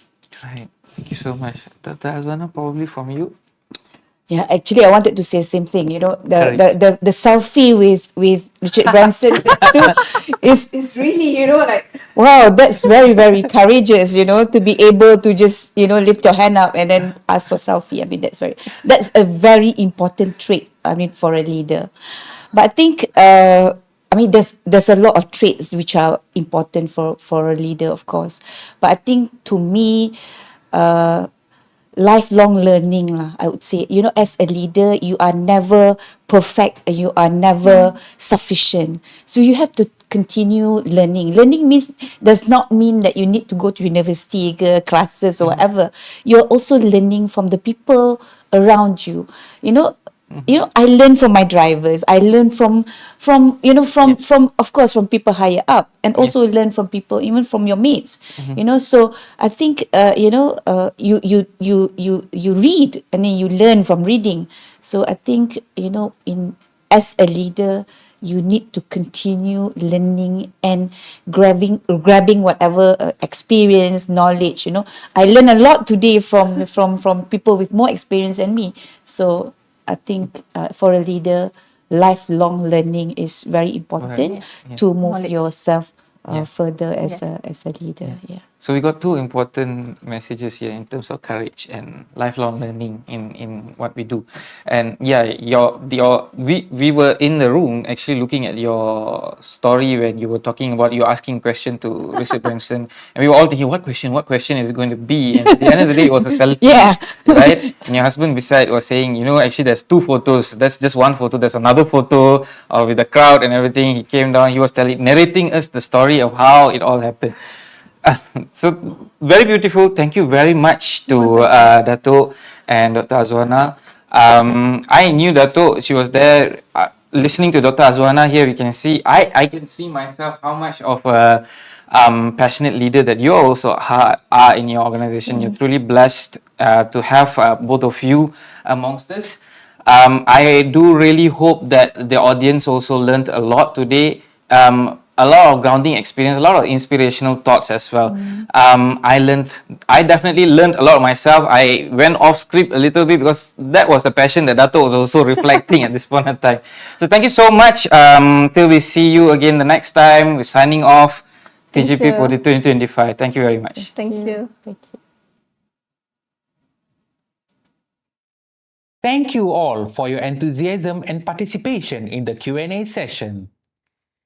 Once again, let's give a round of applause and thanks to our honorable guests, Yang Berbahagia, Dato Farshila and Dr. Azwana for your time and invaluable sharing. To all our participants, we thank you for attending the online podium today. We hope that you have gained some inspiration from our event and look forward to a better future together. For your certificate of attendance, please remember to scan the QR code or click on the link given after this. The e-certificate will be delivered to your registered email address. Till we meet again, thank you and have a great day.